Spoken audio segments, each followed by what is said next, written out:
Katsojat paikalle pitkästä aikaa. Salaliittojakso tulilla, kyllä te tiedätte mikä homman nimi on. Kyllä te tiedätte, näitte sitä miten banger intro meillä oli tossa. Banger. Tosiaan tervetuloa tämänpäiväiseen Litteän episodijaksoon. Ja tänne on tulossa vielä mun lisäksi yksi henkilö tähän näin, se on matkalla tänne näin. Se sanoi, että se halusi tulla katsomaan ja kannustamaan, ei muuta. Ja tässä on paljon läpikäytävää juttuja, ei pelkästään toi dokkari. Ja tänään on luvassa jakso Vantaan kaupunginvaltuutetun kanssa käydään Litteätä maata läpi. Ja itse asiassa sieltähän saapuukin. Tervetuloa. Ekaa kertaa. Mikä vei? Vähän ollut tossa kiireitä. Niin kuin aina.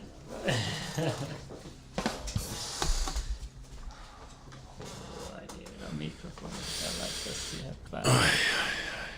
Tosiaan tää, mikä saa inspiroimaan tehdä tää Litteän jakso, niin se johtuu monesta asiasta.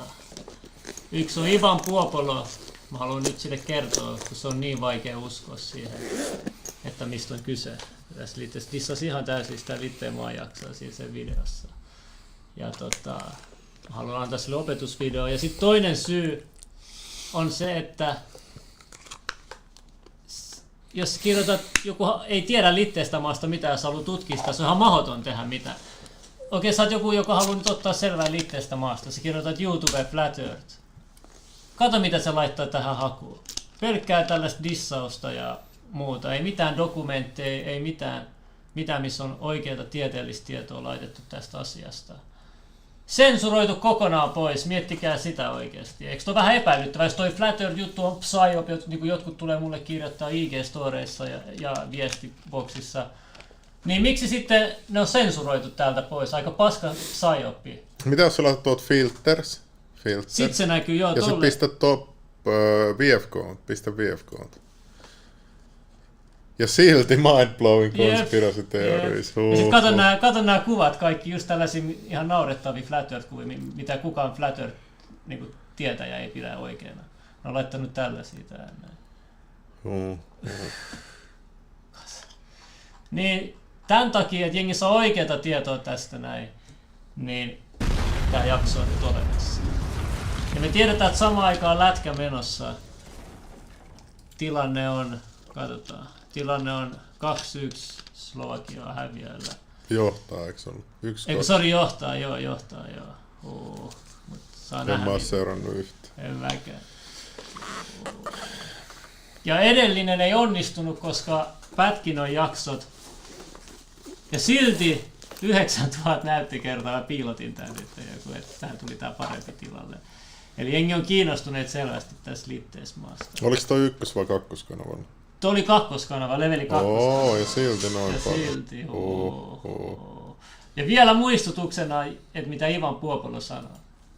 Että totta kai on olemassa röyhkeällä tavalla vääriä väitteitä, mutta ei niitäkään pidä oikeastaan kieltää. Että joku väittää, että maa on litteä. siinä meillä on absoluutti, me voidaan lähes varmasti, mikä voisi enää olla enemmän väärin kuin väittää, että maa on litteä, mutta eipä kukaan tuolla varsinaisesti juoksi vohuttamassa sen puolesta, että tämä pitää kieltää. Okei, nyt pitää kouluttaa tässä jaksossa Ivan Puopololle vähän liitteestä maasta, ei mitään, hyvä on tulossa siitä. Ja tämä on oikeastaan jatko-osa, tämä jakso, tuolle ensimmäiselle dokumentti Flat Earth-analyysille, joka oli joku vuosi sitten ehkä. Se nimi on Levelin dokumentti live-analyysi. Eli tässä me käytiin tämä dokumentti, mikä me katsotaan, niin eka osa läpi. Ja täällä on myös teille tietoa, että täältä voi käydä katsomassa tällä hakusanalla Leveli 2-kanavalta. Ja sitten mulla on paljon kuvia liittyen Flat Earthiin, ja mä nyt tässä mietin, että millä me aloitetaan. Että aloitetaanko me, että selataanko tämmöisiä Flat Earth-kuvia, kunnes jengi kerääntyy ja lätkä loppuu paikalle, että aloitetaan se dokkari yhdessä, vai mennäänkö suoraan dokkariin ja katsotaan jälkikäteen ne jutut. Mä annan vielä teillekin äänioikeuden päättää asiasta, koska meillä on täällä paljon Flat Earth-kuvia, kattokaa vaan tätä. Mitä? Onks nää kaikki tähän jaksoon? Me ollaan täällä vielä huomenna. Ei nää selaa nopeasti läpi, kun on enemmän tällaisia kuvia vaan tässä.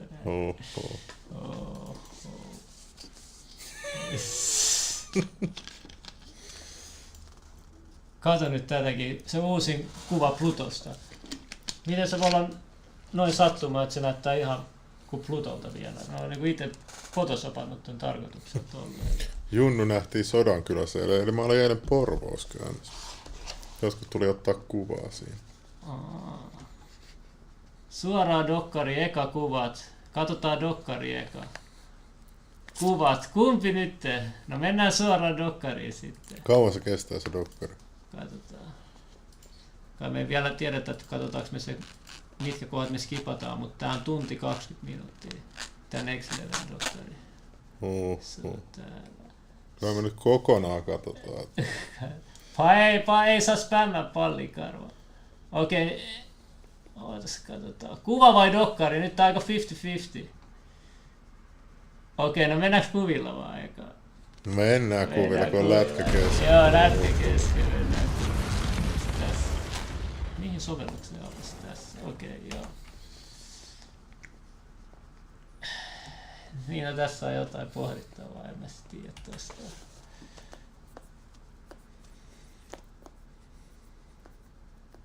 Okei, no tässä on jotain kans, voitte katsoa toi. Tässä on niin paljon kuvia, että meidän pitää vähän katsoa näitä nopealla. Mitä? Miten mä pystyn? Zoomaa tulos vaan niin paljon kuin pystyt. Joo, nyt näin.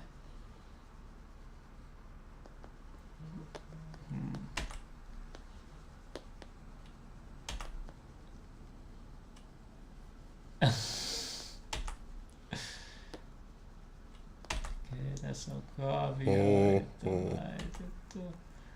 Tässä on Etelänavan eri maitten. Miksi Norjalla on noin paljon?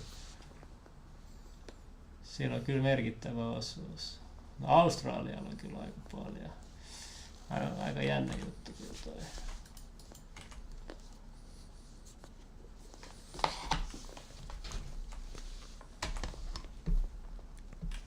Ai niin, ja kuuteipitkin vaan poistettiin vaan. Ei mitään nähtävää. NASA hebreaksi on deceive.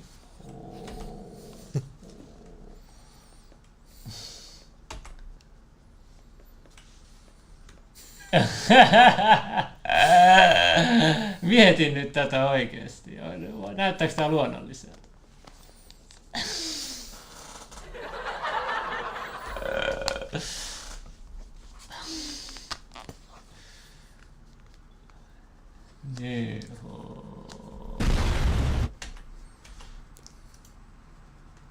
No kuumasti ne säteet vaan levii tässä.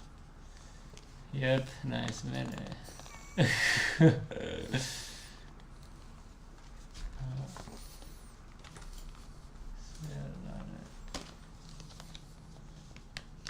Joo, hienoja kuvia NASAlta. Onko muut planeetat litteitä? Vai onko niitä olemassa? Ei me ei pidetä niitä planeettoina. Mitä ne on? Tähtiä myös. Ne on niinku tähtiä. No mikä kuu sitten on? Se on mysteeri, ei kukaan tiedä mikä se on. Okay. Teorioita on, mutta ei ole mitään varmaa.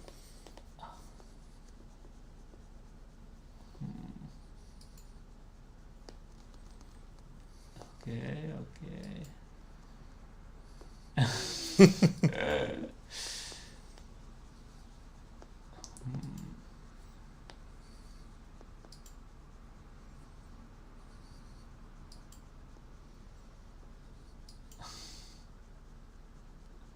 Niin mietin, että tääkin on normaalin näköistä. No painovoima pitää ne vaan. Painovoima, okei. No nyt on hyvät kuvat kesken.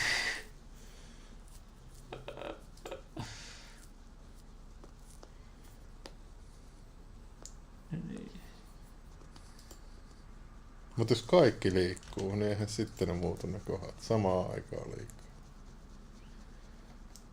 Niin, ja jos etäisyys on kaupassa, mä en tiedä.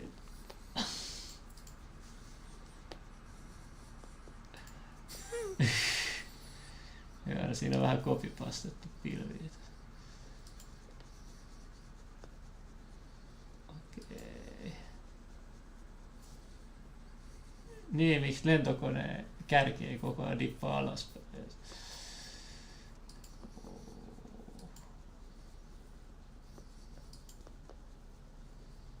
Niin, tolleen ne menee maailman ympäri.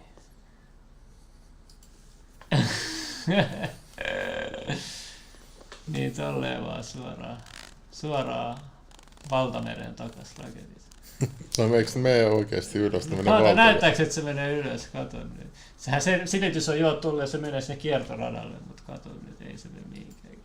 Mutta ne tekee miljardeja raketeista, ne ampuu se ylöspäin. Ei ne tee millään, se on rahanpesu, ne käyttävät murto-osa siellä. No mihin ne rahat menee? Ne on varmaan sotilas-military industrial kompleksi. Okei.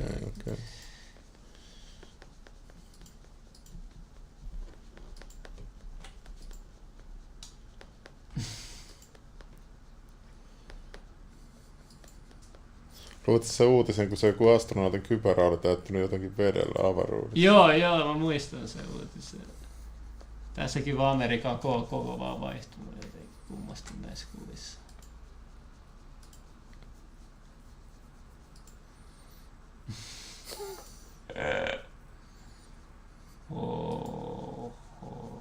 Just näin.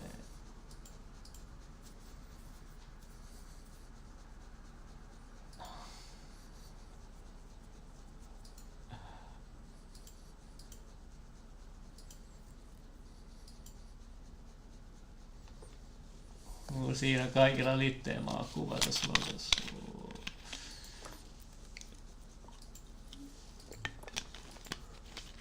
Niin, kato nyt, joku gravitaatio, joka pitää nämä vedet tolleen, noin kun tuo pallo pyörii.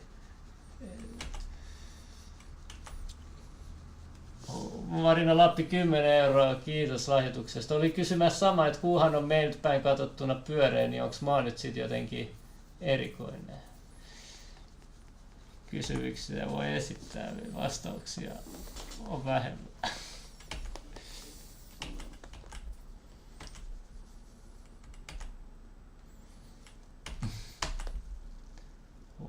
Siinä on kaunis kuva. Sääpallosta. Joo, on kumma, kun porukka ei usko, vaikka on näin kovat todisteet. Eiks niin? Kattokaa. Ei tää lämmitteli, me odotetaan, että jengi tulee tuolta lätkäpuolelta pois. Joo, tää googlettakaa satelliitti, niin näette mitä oma menee. Kato, se on sea level, ei sea curve. Niin miksi sä kutsutaan sea leveliksi? Onko aurinko litteä? Ei, se on pallo, plasmapallo. Onko se niin kaukana kuin väitetään? Ei, se oli, mikähän se oli? No ehkä se tulee tuossa dokkarissa. Joo, se tulee. Siinä on NASA-astronautti Rick Ryan. Pistä vielä takas. No niin. Mut mulle sanoi se muurari siellä tapaamisesta ihan tyhmä teoria, että maapallo on litteä. Ai jaa, no mä näytän kohta tulee symboliikkaa kyllä, missä ne kyllä näyttäisi, että ne tietää kyllä, mikä se meininki on.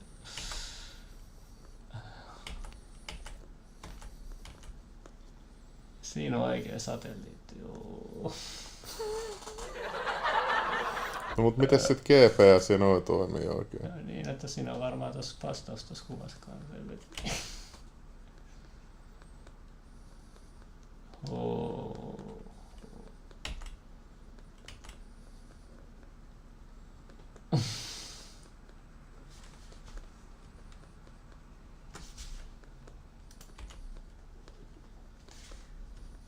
Niin, tässä on NASAn budjetti ja mitä me saadaan takaisin. Oh. No ne on vaan kato kehittänyt niin rahoista avaruusteknologiaa. Oh, Suomi on tasoitti 2-2 sanoi joka. oho, menee jännäksi.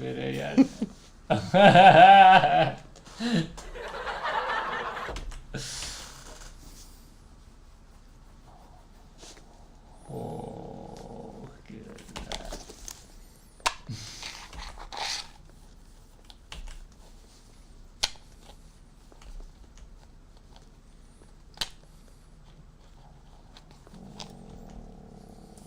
No mut siis onks tää joku orjaplaneetta sit muka? No, miksi Alex Jonesilla on nimeltä Prison Planet? Mä tiedän. No mut miten tää voisi olla planeetta, jos tää ei pyöreä? Niin se on sellainen terraformi vai mikä ikinä niitä kutsutaan. Ehkä me ollaan sellaisen suurolion semmosesti, että semmos vähän niinku sä pistät johonkin pulloa semmoisen. Joo, sekin tulee siinä dokkarissa se juttu, mistä me päästään siihen. Ekosysteemi, tiedätkö? Oh.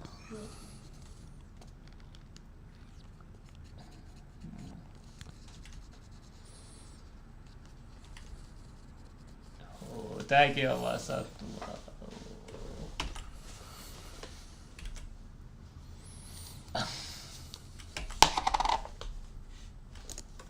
Vihdoinkin kunnon todiste.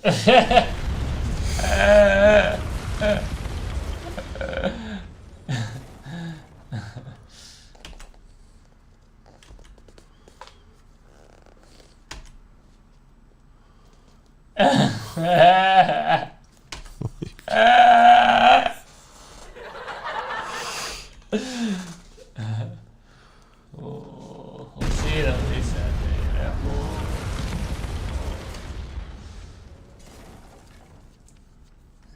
No, jotain todisteita taas.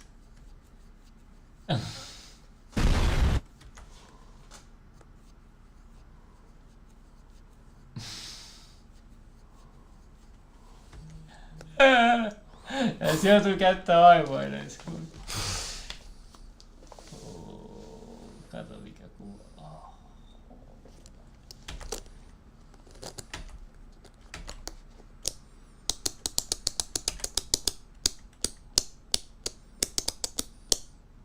Aika sattumaa, että 25 vuotta kun Photoshop on ollut olemassa, niin Hubble-teleskooppikin on ollut olemassa. Mikä yhteen sattuu. Ja siinä on toinen mahdollinen satelliitti, että tämä voisi olla satelliitti. Nykyään on varmaan drone.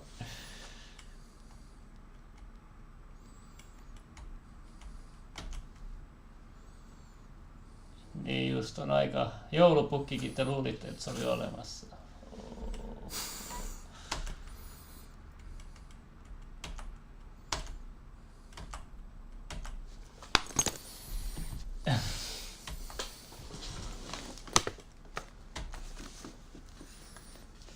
Kattokaa nyt tätäkin oikeesti. Tuo on vaan pelkkä tämmönen foliokasa.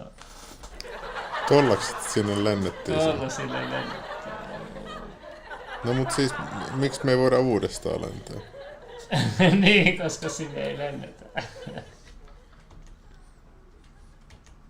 No mut jos se ton ajan teknologia oli vaan ton näköistä. No, se taisi olla parempaa, kun silloin näköjään pääsi helpommin. Niin, miten toi on mahdollista? Jos maa olisi pyöreä, mä en ymmärrä. Niin. Painovoiman takia. ai savun se pitää olla oikein.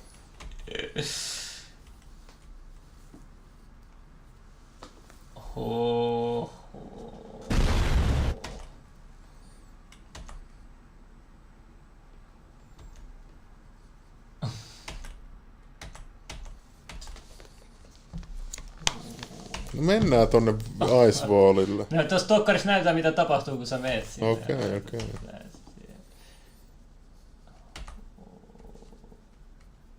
Vai oikeesti näytetään? Joo, näyttää. 2024 ollaan menossa taas kuuhun. Joo, ollaan.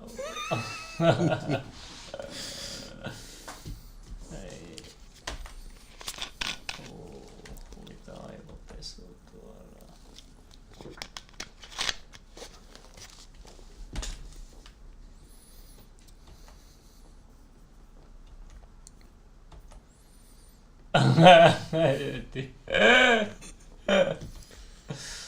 Siinä on tähdet läheltä katsottuna. Millä sä zoomaat noin lähelle tähtä? Esimerkiksi Nikon P900-kameralla sä pystyt zoomaan tuon tarkkuuden. No mitä noi sitten? Vallopalloja ja jotain, mä en tiedä mitä noi on. Mitä jos siinä on niin paljon häiriöä siinä maat, kun se on niin pitkä Niin, matka se päässä? teoria, että se ilmakehä vaikuttaa tolleen, mutta kyllä sä oikeesti, jos sä vaan katot suomilla silmillä, niin ei se kyllä tunnu ollenkaan siltä.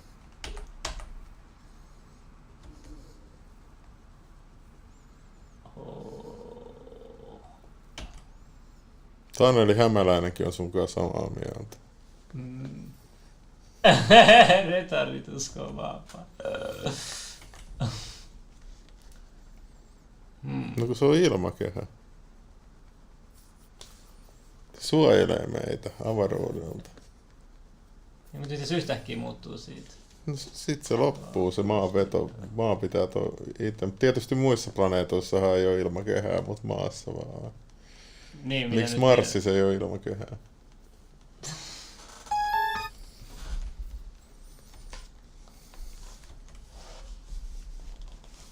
Niin, se on horisontti eikä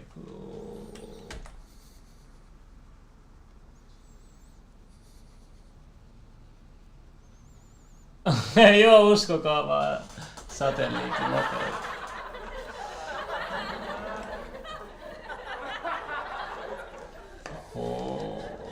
Jotain symboliikkaa.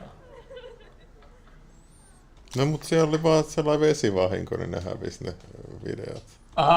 Okei, joo. Kyllä outoja sattumia. Ei tuu kyselytuntiin nyt vähän aikaa.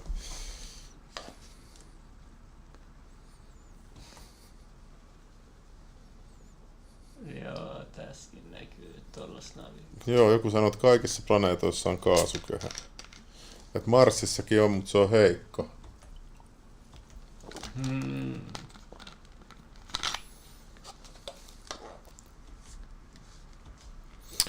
Oho, se, että yritetään avata merkityksiä näiden kuvien väitteiden takana kertoo kaiken oleellisen. Nyt oikeasti ymmärrä itsekään, mitä selität.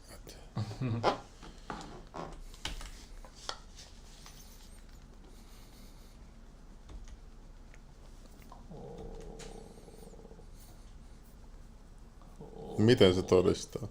No, näkee horisonttia. Jos olisi pyöreä, niin ethän sä näe pitkälle tuolla noin.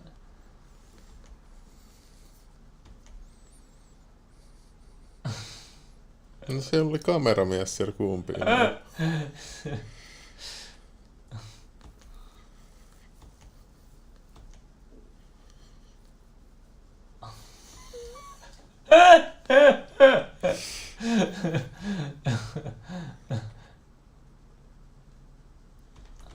Niin joo, tässäkin on paljon videoita, että noi löytyy niinku, noi kuolleet astronautit löytyy ihan siviilielämässä eri ammateista. Aika jännä juttu. Ei kovin luotettava kyllä toi NASA vaikuta. Vai kuvaaks toista, kun se raketti lentää mereen? Näköjään. Oikein paljastaa tossa mikä on.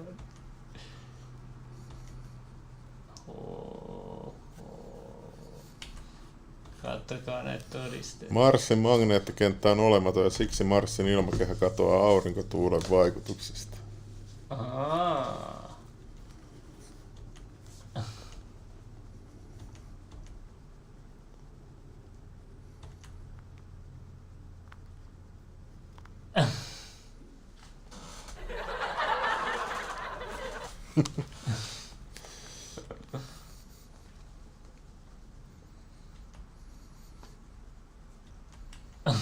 Mikä toi?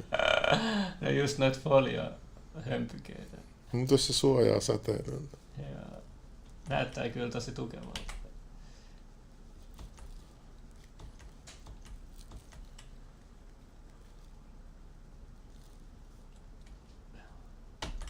Niin, tuolta se näyttää niinku kun zoomaa itsenäisesti. No mikä se sitten? Joku niin, se, No siinä on ilmakehä välissä. se on se.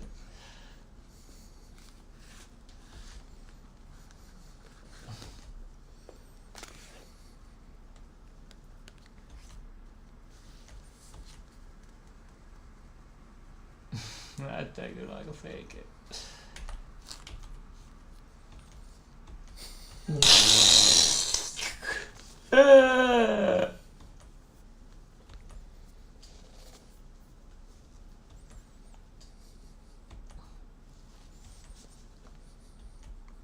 Mikä toi äsken oli?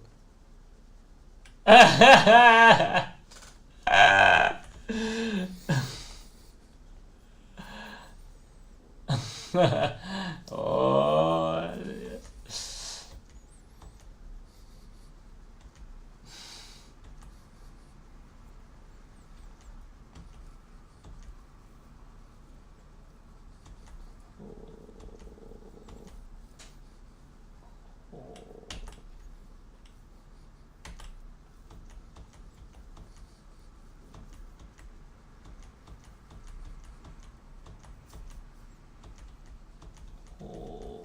Mitäs tää on?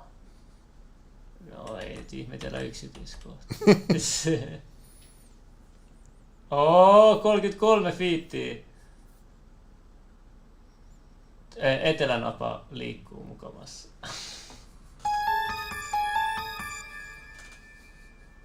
Niin nämä molemmat on kuvia NASAlta, niin aika mielenkiintoinen. Varmasti löytyy joku tieteellinen selitys. Joo, toi olisi kova. Niin, samaa mieltä. Ja sekin on mielenkiintoista, miten nämä toimii, nämä lighthouset, niin kuin tässä pyöreän maan versiossa.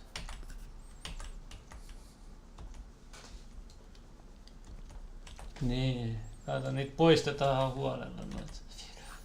No niin, kanava lähtee, kun sä kerrot liikaa.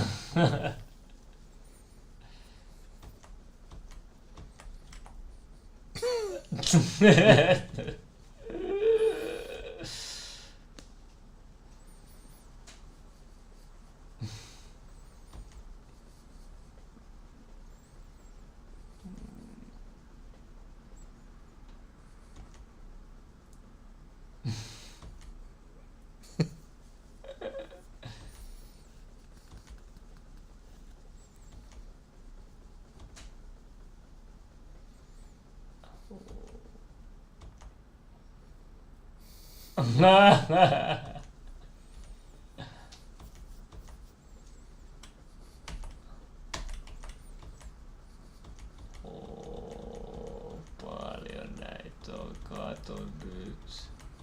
Ja mikä tää oli? Niin näinkin on mielenkiintoista, että pyöritään hirveät vauhtia kaikki, mutta sit kuitenkin gravitaatio on vastaus kaikki. Niin. Heität vaan gravitaatio, jos tässä todistettu, joo se on gravitaatio. Niin. Uskon nyt Slimmillä, se on gravitaatio. Eikö sä käynyt koulussa kuuntelemassa, mitä siellä opetetaan? Onks tääkin gravitaatio? Joo. Okei.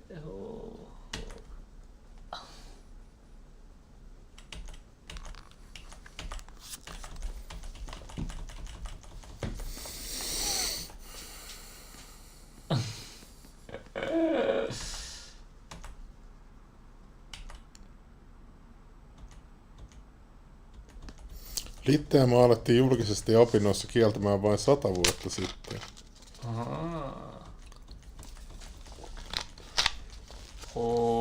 Paljon täällä on, kattokaa nyt.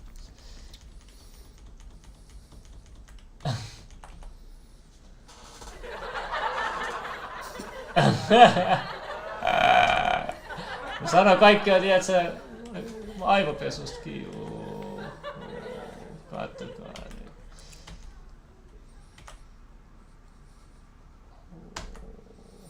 Maan keskipaloisuusvoima pitää kaiken kasassa. Keskipakoisuusvoima. Ja tässä olisi joku sanonut, miksi me ei nähdä Kiinaa tai johonkin, niin samalla oli, miten sä et näe hotellihuoneen käytävän päätyynkin.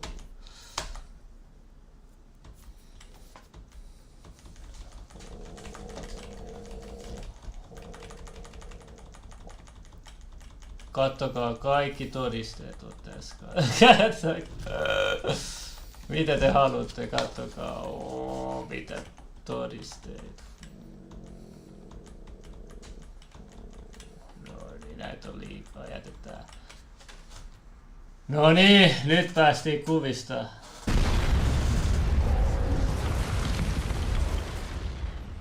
Ja ennen kuin mä näytän, niin kattokaa, mä näyttää vielä tää.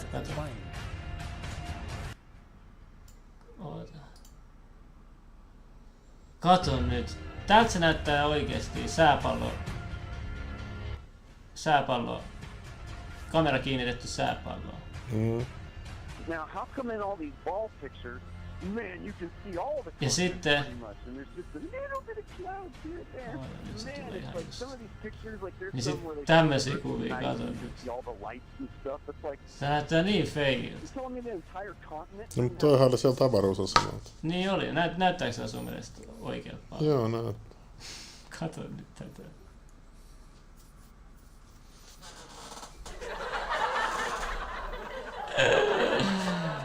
Okei, se on noita. Sitten mä näytän teille vain yhden pätkän tästä näin. Tää ehkä liittyy myöhemmin johon. Raising memory and history is not an easy feat. It takes time. Out of all the symbols, this is the one that the enemy had to corrupt and dilute the most by appropriation. Not just because of its now lost association with electromagnetism, but because, as Falconelli let slip, its original association with Mercury's involvement in the old world's power grid. Like the caduceus's spiraling snakes, it depicts a vortex that Mercury produces in the presence of electromagnetism. The swastika is the vortex. It also represents another vortex, the one below Polaris and the Big Dipper, at the center. The same vortex that NASA has teased hiding in plain sight here on Earth and in their representation of other planets' poles. It is the same vortex that Mercator and others documented in maps and writing. Tossa pohjoisnapa. Miksei mennä sinne? Niin. Interestingly, and causing toxicity. Of course they are. Onks mua huijat? Ehkä. No niin, mä en tiedä mikä lätkätilanne on Venäjä, missä se, mun pitäisi olla se päivittyvä tilanne tässä, katsotaan mikä se on merkitty. Vittu kun väsyttää. Ja peli on 2-2, ei ole loppunut vissiin, joten voidaan alkaa aloittaa pikkuhiljaa tässä näin. Ootteko te valmiina, pistäkää yläpeukkuun, täältä lähtee The Next Level 2022. Fuck, mä DocVenturestaan paremmin. No katsotaan tää nyt sit kokonaan. Analyysi. Toivottavasti mä en nukaha täällä. Ei, kyllä tää pitää mielenkiintoista. Sua ei näy varmaan.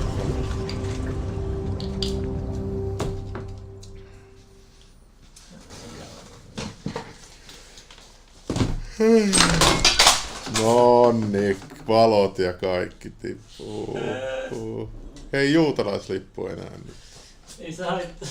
Nonni, bännit tuli. And this certainly has to be the most historic telephone call ever made from the White House.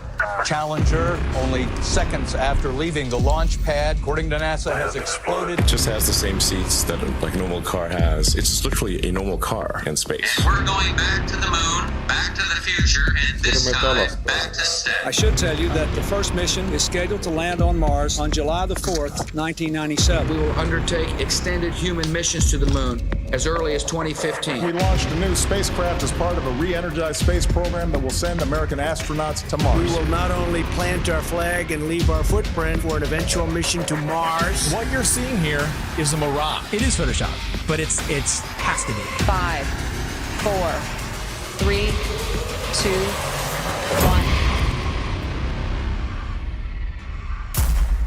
Miksi niitä ei lähetetty sitten 2015?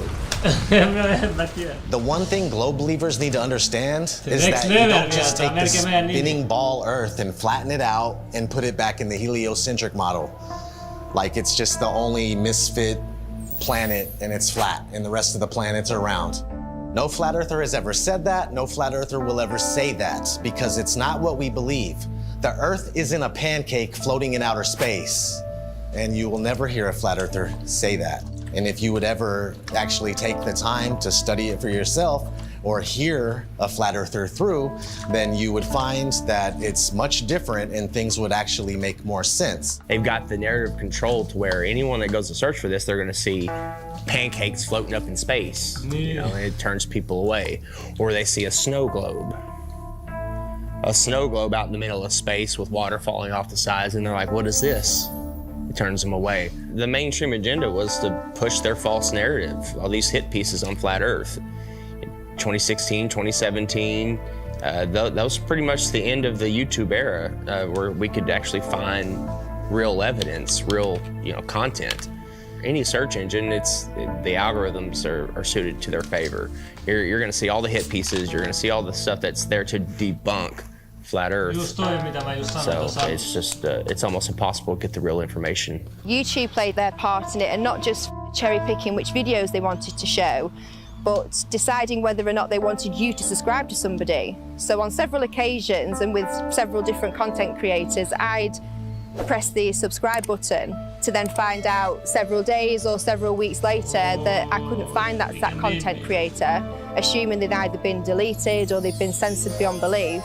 And of course they had been, because my subscription that was previously made was no longer there. And I know that I hadn't unsubscribed to anybody. And then resubscribing, you'd find again that down the line that the same things reoccurred. There's a major campaign by Google and YouTube and all of these corporate lying companies to discredit the flat Earth. Why do they have that disclaimer under every video dealing with the topic of flat Earth, that it is an archaic, antiquated, outdated model that the ancients used to believe in? Of course, the ancients were stupid. They didn't know how to build Gothic cathedrals, and they didn't know how to build cities and pyramids. The problem is, people that think that flat Earth is stupid think flat Earth is stupid because they're thinking of a stupid flat Earth. And they ridicule and make fun of flat earthers. It's absolutely ridiculous. Since 2015, the content providers for flat Earth have had a living hell. We have been ridiculed, we have been trolled, we have been censored beyond belief. Miksi sä oikeesti, kato nyt, miksi sä oikeesti menisit sensuroimaan tätä, jos tää on vaan ihan tämmönen tosi huono läppä? Niin miksi noin pelossa on YouTube on noin paljon litteessä, että se pitää oikeesti... Jos ne haluat, että sä saat oikeeta tietoa. Pelkääks ne oikeesti litteen vaan teoreetikoita? Oikeesti noin paljon pitää sensuroida pois. Ihan naurettavaa. It's difficult to get the truth out there. YouTube controls the algorithm. Who owns YouTube? Google. These are these big corporations that came in and said, the flat Earth is getting way too big. People are finding this out. We don't want them to find this out. This will just completely destroy our agenda that we've worked so hard for. We're losing it because of our own technology that we created. So they had to get involved. Withholding information and knowledge is a form of control. Now, for new people coming into the subject, if you research flat Earth, the Google analytic will give you government hate propaganda against the flat Earth truth. If you go to Google and try to find anything flat Earth related, then the first thing that's going to pop up is the Flat Earth Society. And that is something that has absolutely nothing to do with this movement. In fact, it's a completely made-up organisation in order to deter anybody looking for some sort of truth. So that you'd first of all get to that page, you'd see these ridiculous accusations and this spinning disc illusion that's going upwards in space that I can assure you nobody believes in. If the globe model was as strong as they claim to be, then there wouldn't be so much concern with anybody talking about a stationary Earth model. Now, everything's fine in court until somebody walks in with a load of shit on you.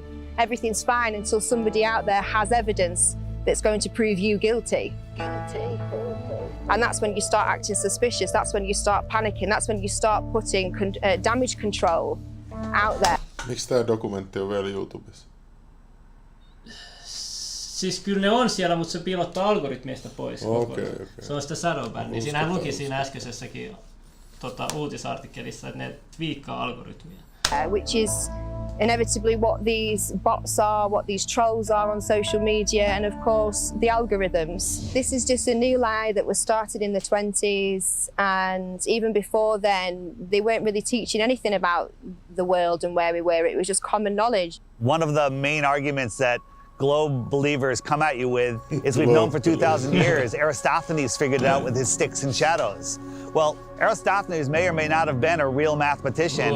He figured out the shape of the Earth. That would have made him the Michael Jordan of mathematicians, but nobody ever mentioned him in a book until the mid-1900s. What's crazy is I've talked to some elderly people and they've told me that back in their day when they were in school, they didn't even learn about people like Copernicus or Galileo.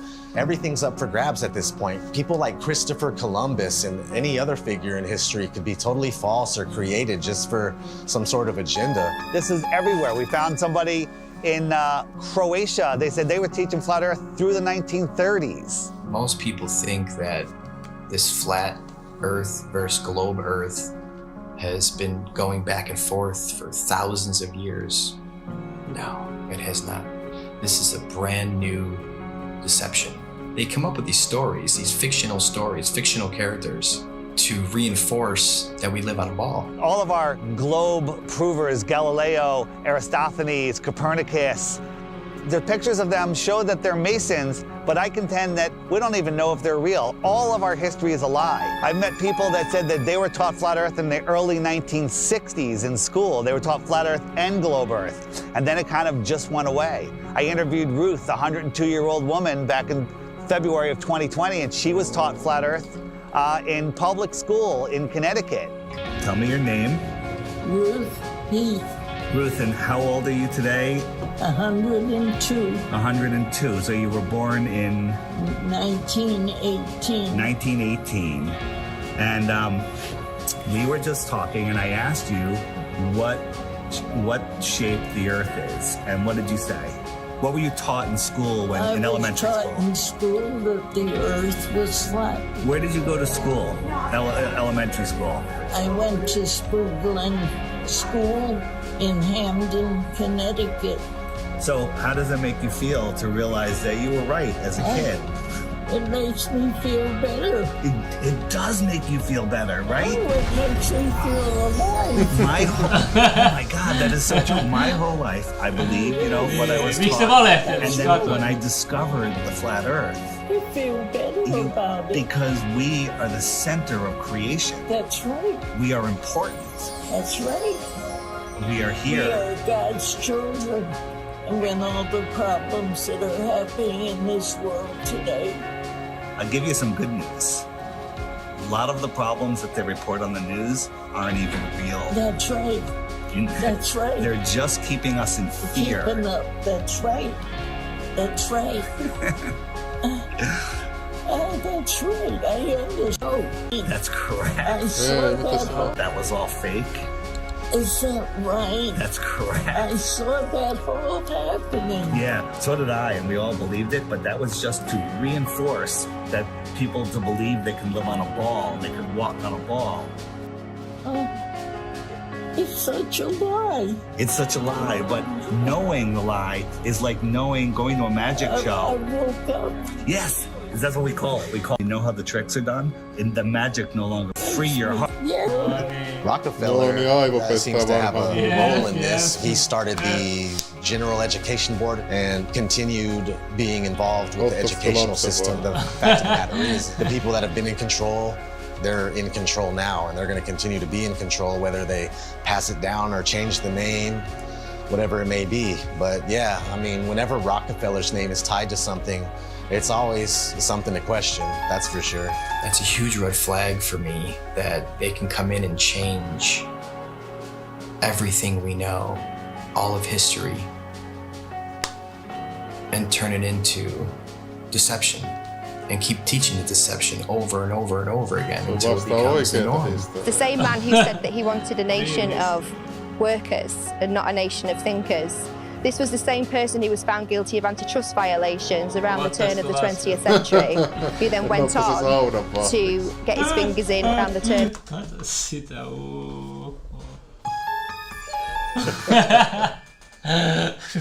the 20th systems.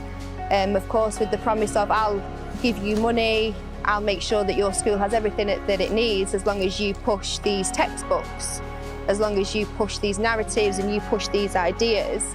I'm going to give you a nation of workers and not a nation of thinkers. And that's exactly what we've become. Now, this should tell you something, why we can't talk about, literally, the thing that we're standing on. Why is that? Knowing that there is a creator, absolutely. That is one of the main reasons to hide this. But, you know, at the same time, it's nowhere near comparison when 1 billion people find out that there's more land. It's about hidden land. I think there's possible there could be hidden land in here somewhere with us. And I think that the Antarctica Treaty is very, very, very sinister, and there must be something else going on.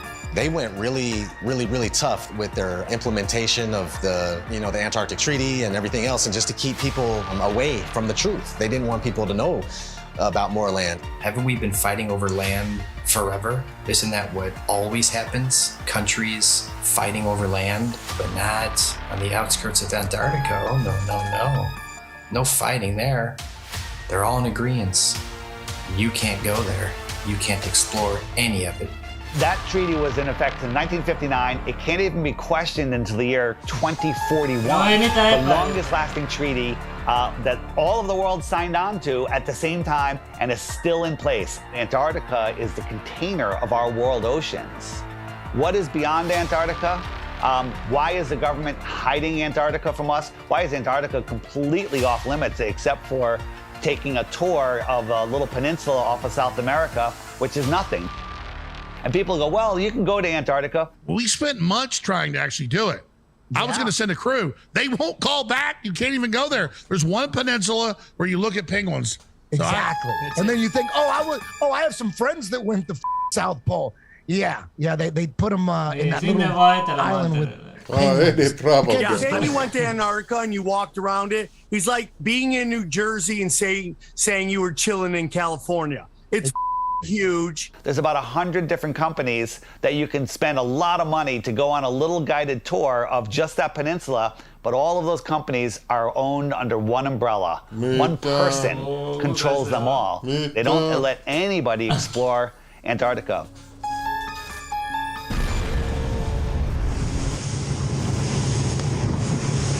We'll be a international headline in about 5 minutes. Australian Navy ship shoots it. Facing our way. Bad boys, shield. Is it? The turret is turning our way. The turret's turning at us. Boy, we should hide Adrian in case they think we're trying to kill him.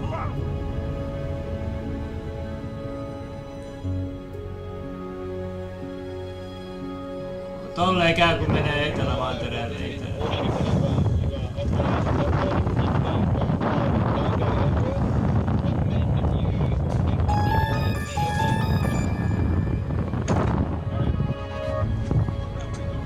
Going that way. We're just traversing. Is there a helicopter coming at us now? Are we late? I don't know. Just travel, just go. Just go. You sent out the Hold on. That's a drone. Is it? That's unreal.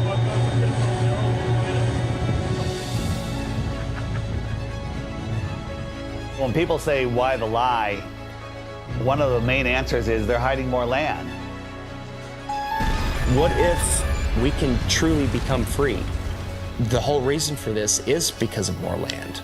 Because think about it, if there's more real estate, if there's more resources, natural resources, if there's more food for our starving children, if there's more space, more room for us to get away from the trafficking, if there's places where we can go and other civilizations we can be a part of, where they don't charge you for water, they don't charge you for free energy, they don't charge you for property taxes.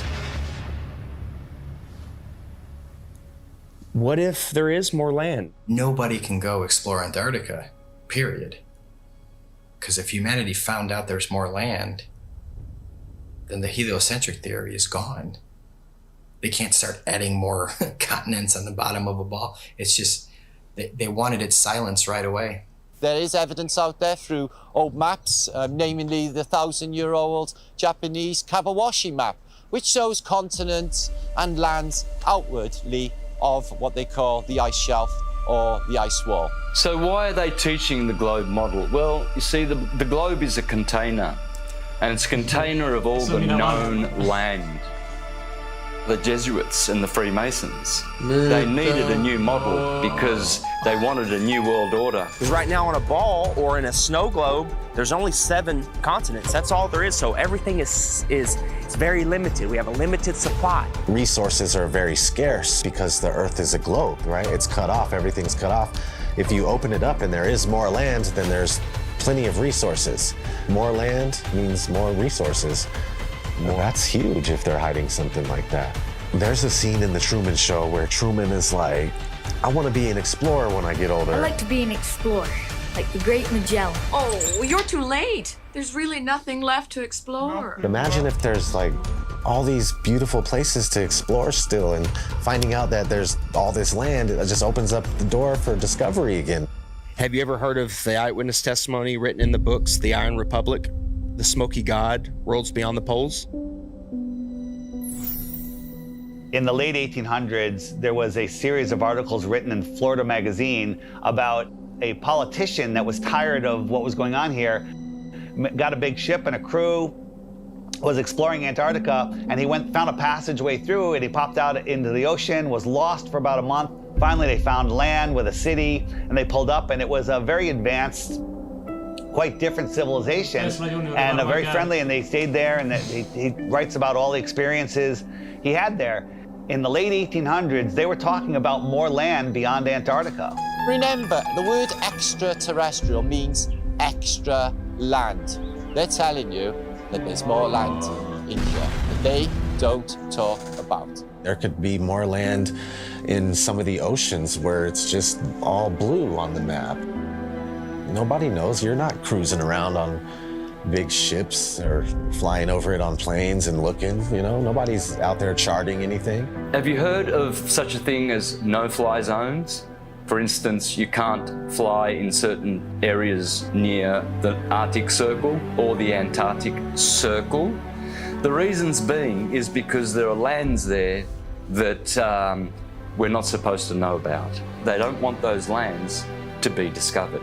All these corrupt systems that are stealing money from us, kidnapping our children, just doing horrible things, they rely upon the cattle staying on the ranch, the slaves on the plantation.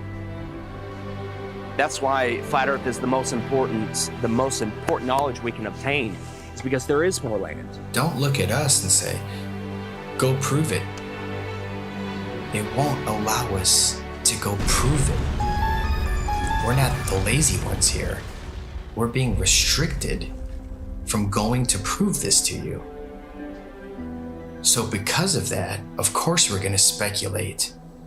Yep. It's a red flag. If that's not a red flag to you, I don't know what is. They won't allow us to go. Allow us to go. If we go and there's nothing there, I'll admit I'm wrong. But all signs point to that they're hiding more land. You have to have permission to do everything. You have to have permission to marry the love of your life. You have to have permission to travel down the road when we have the inalienable right to travel from point A to point B. You people think you're free? You're not free. You're free-range chickens. That's what you are. You're free-range chickens held in an area you're not allowed to go past, and if not, you go to jail or you get shot. Stay on the plantation, do what you're supposed to do, pay your taxes, and shut up. Right? If there is more land, and I sincerely believe that there is, then that's the perfect reason to lie to everybody. And it's not just about hiding a place for more resources and where else we can go and dig for gas and gold. It's not about that. They're hiding freedom. They know that as soon as we all find out that there's another place to go without dictatorship, that we'd be gone.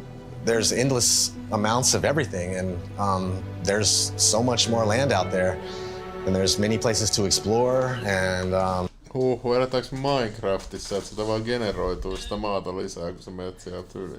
Niin kuin toi jättää avoimeksi niin monta eri possibility, että se on vaikea sanoa, että mikä niistä. Mutta miksi sinne ei saa mennä sinne Etelänavalle? No se just herättää nämä kaikki teoriat ja kysymykset. Miksi ne nyt vois päästää sinne vaikka jotain, että ne voi lentää siitä yli? Niin, mutta pelkästään se, että ne ei pysty edes tehdä sitä, niin se kertoo, että siellä on oikeasti jotain, mitä ne todella haluaa saada. No, mutta jos siellä on vaikka jotain vanhoja muinaisia, jotain rakennuksia, vaan ei halua, että ihmiset tietää. Se voi olla mahdollista. Mutta miksi sinne ei saa mennä? Mä en ymmärrä. Sitä me tässä ihmetellään, että miksi ei voida mennä. Mutta eihän tuossa ole mitään järkeä. Miksi sä et sais vaan vaikka lentää siitä yli? En mä tiedä, mikä se virallinen selitys on. Kun sehän on niinku varattu vaan tutkimuksille se alue virallisesti. Miten me saadaan tutkimuslupa? Niin, sitä mä en tiedä. Mua myös kiinnostaa se, että moni maailman tämmöiset johtajat aina käy vierailemassa aina välillä siellä Etelänavalla. Suomen ja Ruotsin pohjoinen alue on Natolle yllättävän tärkeä. Okei, jatketaan, katsotaan. They just want to keep us here in the middle of the pond, stuck here thinking that this is all there is. What happens to the price of gold and all natural resources if there's more land? Gold can't go to $1 an ounce. Gasoline can't go to 20 cents a gallon. We can all have, thousands of acres of land to ourselves. The whole system crumbles. The entire system crumbles. Period. On the other hand, we have the North, which is also off limits. I went on my first official trip. I was going with my father and my grandpa Sinclair up to the North Pole. It was a very glamorous destination. I figured I was finally going to be let into the reason for the existence of this high security Arctic base. That was exactly right. We drove slowly through and past the buildings on a special top secret mission.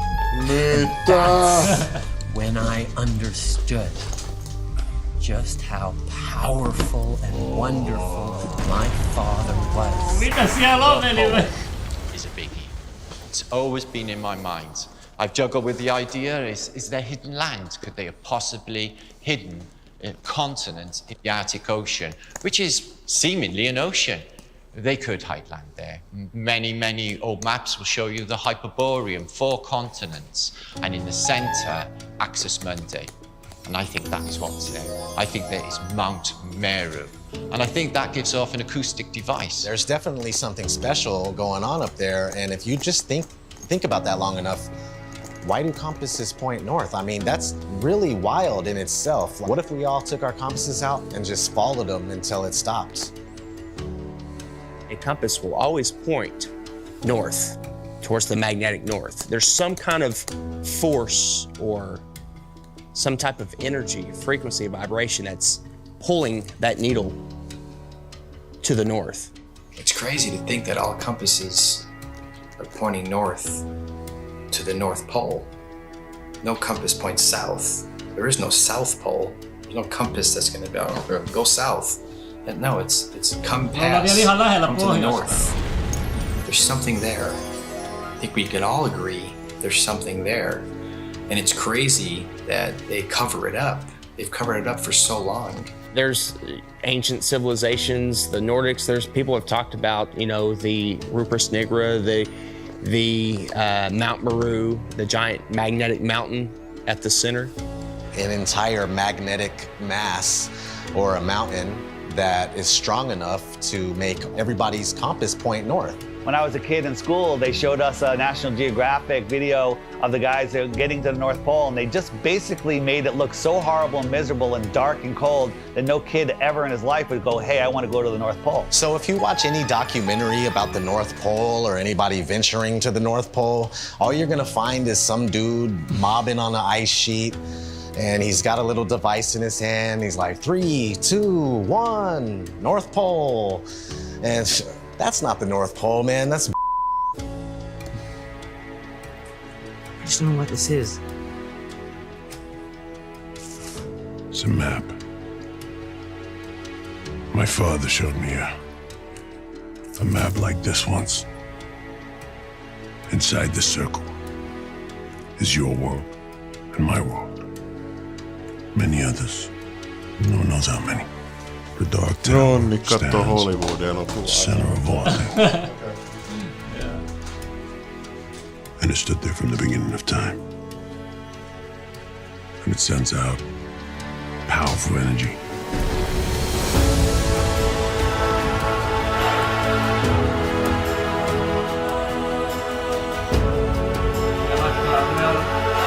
Suomen pohjoisosa on vielä lähellä tuota energiaa. I think that there's possibly a North Pole part of the electromagnetic torus, which gives off a green light, which you see as the northern lights. The North Pole is the center of the Earth. It is a hyperbola. Because we live in a toroidal field solar system, there must be a plane of inertia intersecting it in the middle, and there must be a hyperbola, hourglass, in the middle. In the Srimad Bhagavatam, Canto 5, it calls this Mount Meru. And why are we not allowed to go anywhere near there? Well, simply because you cannot go there. It is a magnetic toroidal. Tämä on se, mitä ne salateet oikeasti. Tämä on se, mitä ne haluaa, että te teette.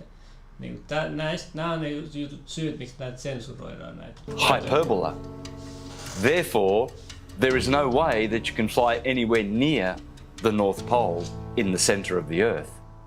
Admiral Richard Byrd said he found more land, in the north as well as the south.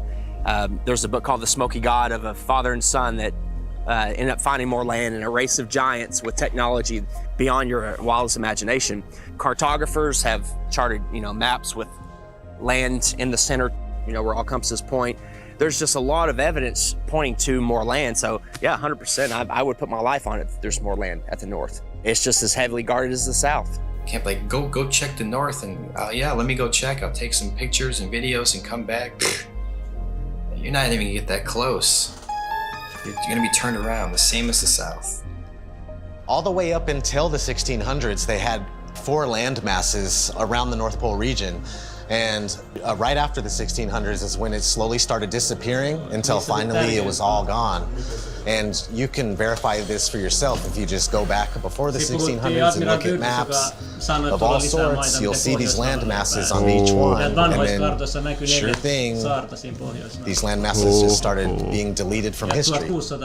So what are they hiding at the North Pole? If we sit back and observe all of this evidence, this eyewitness testimony, the verdict would come back guilty. It would come back guilty. Okay. You are moving 1,000 miles an hour as Earth rotates. You are moving 18 miles per second in orbit around the sun, and you don't feel any of that. Okay? Okay. You don't feel anything. If it's trying to fling you off the Earth, okay, but the force of gravity is resisting back, by what force is it trying to fling you off? That upward centrifugal force subtracts from the gravitational force that the Earth is trying to put on you.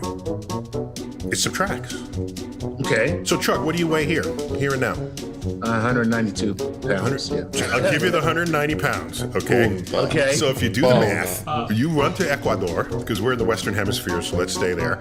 You run to Ecuador, you will not be 190 pounds. You'll be like 185 pounds. What? That's how significant it is. That's if I did my math correct, and I think I did, there are pounds less that you weigh for living on the equator than for living anywhere else, simply because the spinning Earth is trying to fling you off. Nice. Yes. Yes. If the Earth is spinning at 1,000 miles an hour in a curved trajectory, we're dropping at a rate of miles per minute, but somehow none of that inertia affects these rocks here, which are perfectly balanced. The fact is, the Earth is stationary, and that is scientific, not pseudoscience. In 1879, George Airy, astronomer royal for 49 years, who did a telescope experiment and proved that the Earth was stationary.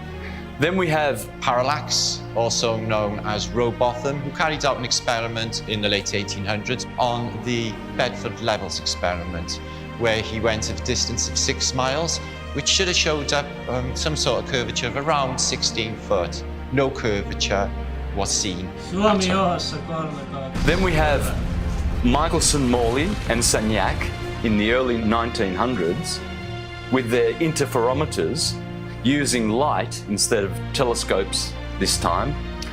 And with their interferometer experiments, they proved that the ether over the Earth, the field, is moving and the Earth is stationary. We also had Michelson Gale. They did an experiment in the 1930s and proved that the Earth is stationary. One of the greatest science experiments of all time, in my opinion, is from Marconi.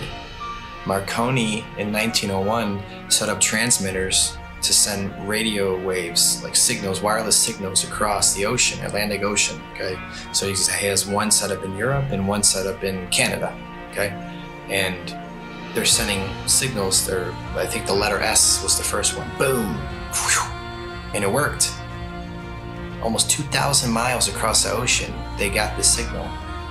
There's no curvature. You're talking about 600 miles of curvature between the 2 points. But it worked because all water's level.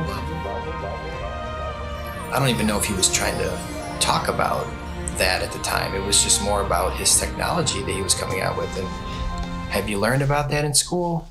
No. Then we have Pierluigi Ghina, a colleague of Marconi. And before he died, he showed people in his laboratory how the Earth is stationary.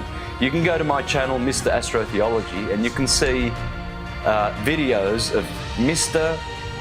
Pierluigi Ghina proving in his laboratory with strobe lights how you can prove quite easily that the Earth is stationary. Every scientific experiment throughout time looking for axial rotation or curvature has proven the opposite.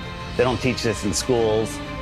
Any observation, when you go outside on a calm morning, you can see a perfectly glass lake. And your senses will tell you that, nothing is moving. We, stationary Earthers, we have science, real science, on our side, and the globies have pseudoscience. In fact, all they have is Einstein saying, I have come to believe that no optical experiment can prove that the Earth is moving. And yet, the Earth is moving. Science! Yeah, Albert Einstein. I always recommend people go watch Albert Einstein in his interviews. He's reading cue cards. He's reading notes that someone handed him, kind of like people on TV nowadays.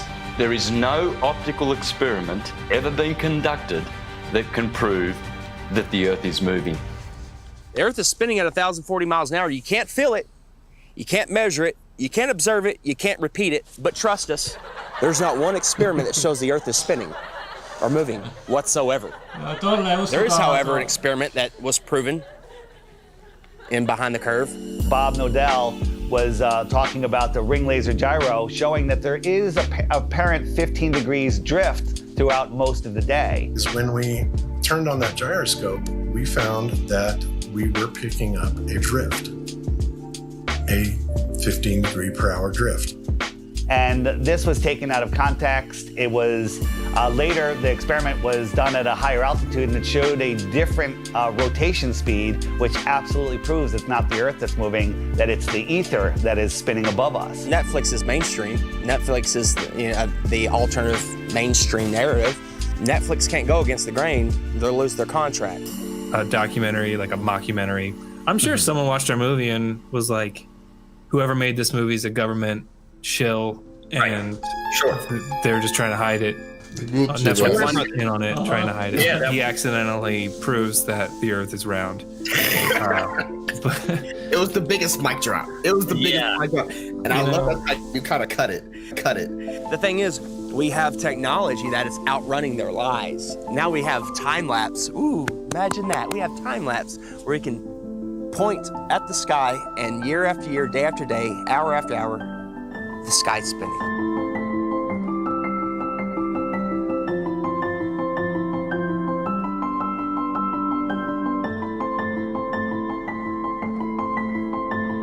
Every day there should be different stars, random stars, in the sky if we are traveling at 650 million miles an hour, which is Mach 870,000. Do you really believe that every year we move through space at 5.5 trillion miles every year? And yet every year the same stars keep turning over our Earth. Aries, Taurus, Gemini, Cancer, Leo, Virgo, Libra, Scorpio, Sagittarius, Capricorn, Aquarius, Pisces, year after year after year, and yet none of those constellations distort, change shape, get brighter. There has never been, in recorded history, we have never seen any star get brighter or dimmer or any shape of those constellations, which are still recognizable today as they were thousands of years ago.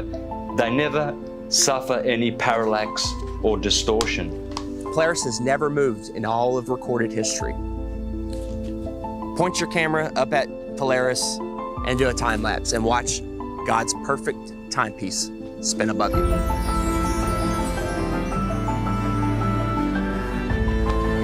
And we move 5,694,000,000 miles through space every year.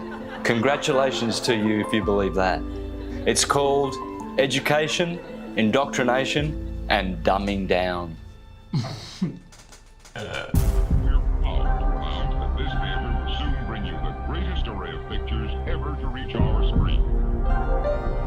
If you look back in history, you got Universal, their company. They started off with a logo with a globe in it, but it wasn't until like the 1920s that they actually had the motion one where it was a spinning globe. And they actually had an airplane in the early ones, like leaving a chemtrail that said Universal, which is kind of funny. Nobody has been high enough to even see what it looked like. They were definitely trying to instill the image of a globe in people's heads because obviously early on in the movie industry, they were one of the most popular companies to make movies, so people were going to the theater and seeing this globe. So they're showing you a globe before every single movie to program your mind. They were showing this globe before they even went up there to see what it was. I think the first man ever to go up and check is Picard going up there. I mean, that's a story we're not taught in school. From the practical point of view, Professor Picard's experiment is of the highest possible importance. These timelines, these dates, these are facts. We got August Picard coming out in the 1930s in an actual publication by a science journal saying that the Earth looks like a flat disk with an upturned edge. Besides Universal programming you had Walt Disney programming you with space documentaries for almost 15 years straight. Some pretty crazy propaganda in the 1950s. There was one called Man in Space. He's talking about taking men to the moon in a rocket. And then if we cruise on, we got Richard E. Byrd. He goes on Longines chronoscope, and he's sitting down and he's telling people. Strangely enough, there's left in the world today an area as big as the United States that's never been seen by a human being. Shortly after Richard E. Byrd did that interview, they put the Antarctic Treaty in place, and then 1 year later, NASA is established. Almost 0 hour at Cape Canaveral, and enlarged 16mm pictures show a monkey specially trained and conditioned for voyaging in space. 2 monkeys had been selected for the job. They called them Abel and Baker, A and B, of course. In fact, the monkeys came down safely near Antigua. Reported none the worse, after blazing the trail for human space travel. They come in and they're the gatekeepers for your mind. Like, they're making sure that people think that they live on a spinning ball, and that's their sole purpose, that it has always been their sole purpose.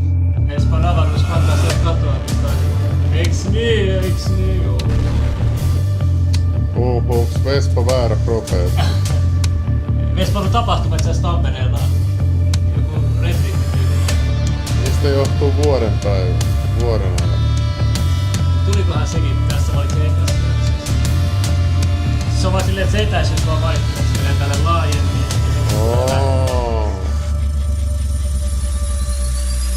Mitä tossa tapahtuu?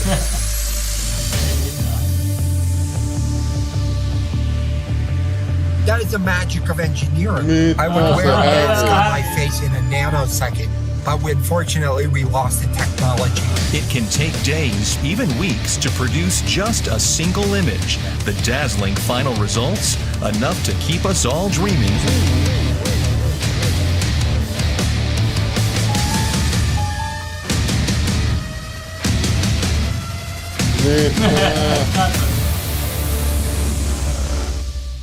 NASA is hiding the frickin' flatness of the Earth. Why?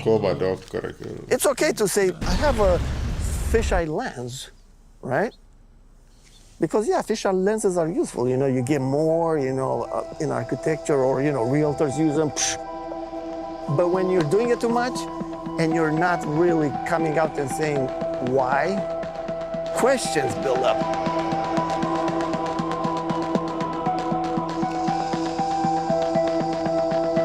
Ei haittaa, vaikka on lätkä kesken, tätä voi jatkaa myöhemmin sitten, kun on teillä aikaa. Ei siitä ole mitään väliä. Täällä on niin enemmän, jotka ei kiinnosta niin paljon lätkiä. Tai ne katsoo samalla siellä. 1923, a fisheye lens was invented. So these space agencies had a heads up already. And the fisheye lens was originally, I think, $27,000 to purchase. And this is in 1923. I mean, today that's about, what, 100 grand, 200 grand equivalent in cost? And people would tell me, Hitler, I'll give you that. NASA is a lying government entity, right? But what about Red Bull? Red Bull is just an energy drink. And I saw Felix Baumgartner jump out of a space capsule. Flat Earthers did a great job of debunking that. Of course it's a fisheye lens, it's not even a question. What most people don't know is that Neil deGrasse Tyson, the science priest of modern day, that everybody loves and they listen to him. Oh, he's so smart. Well, he is a smart man in the sense of he knows that we debunked the shit out of that. And that dude who jumped out of a perfectly good balloon, Felix Baumgartner, edge of space jump. Now, I don't. It's he wants to. I don't have a problem if he does it, but the honesty of it would greatly diminish what I think people thought he was actually doing. And not only that, they made sure to photograph him standing there with a really wide-angle lens, which curves horizontal lines. So in the photo, you see this curvature of Earth's surface, and he said, wow, he's in space. Look at that. No, he's not. At that height, you don't see the curvature of the Earth. You just don't. That stuff is flat.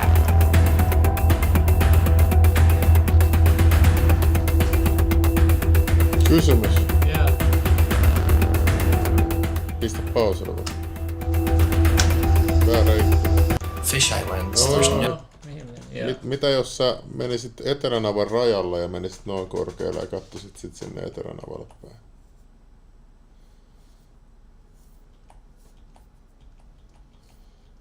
Sitten sä näkisit pitkälle.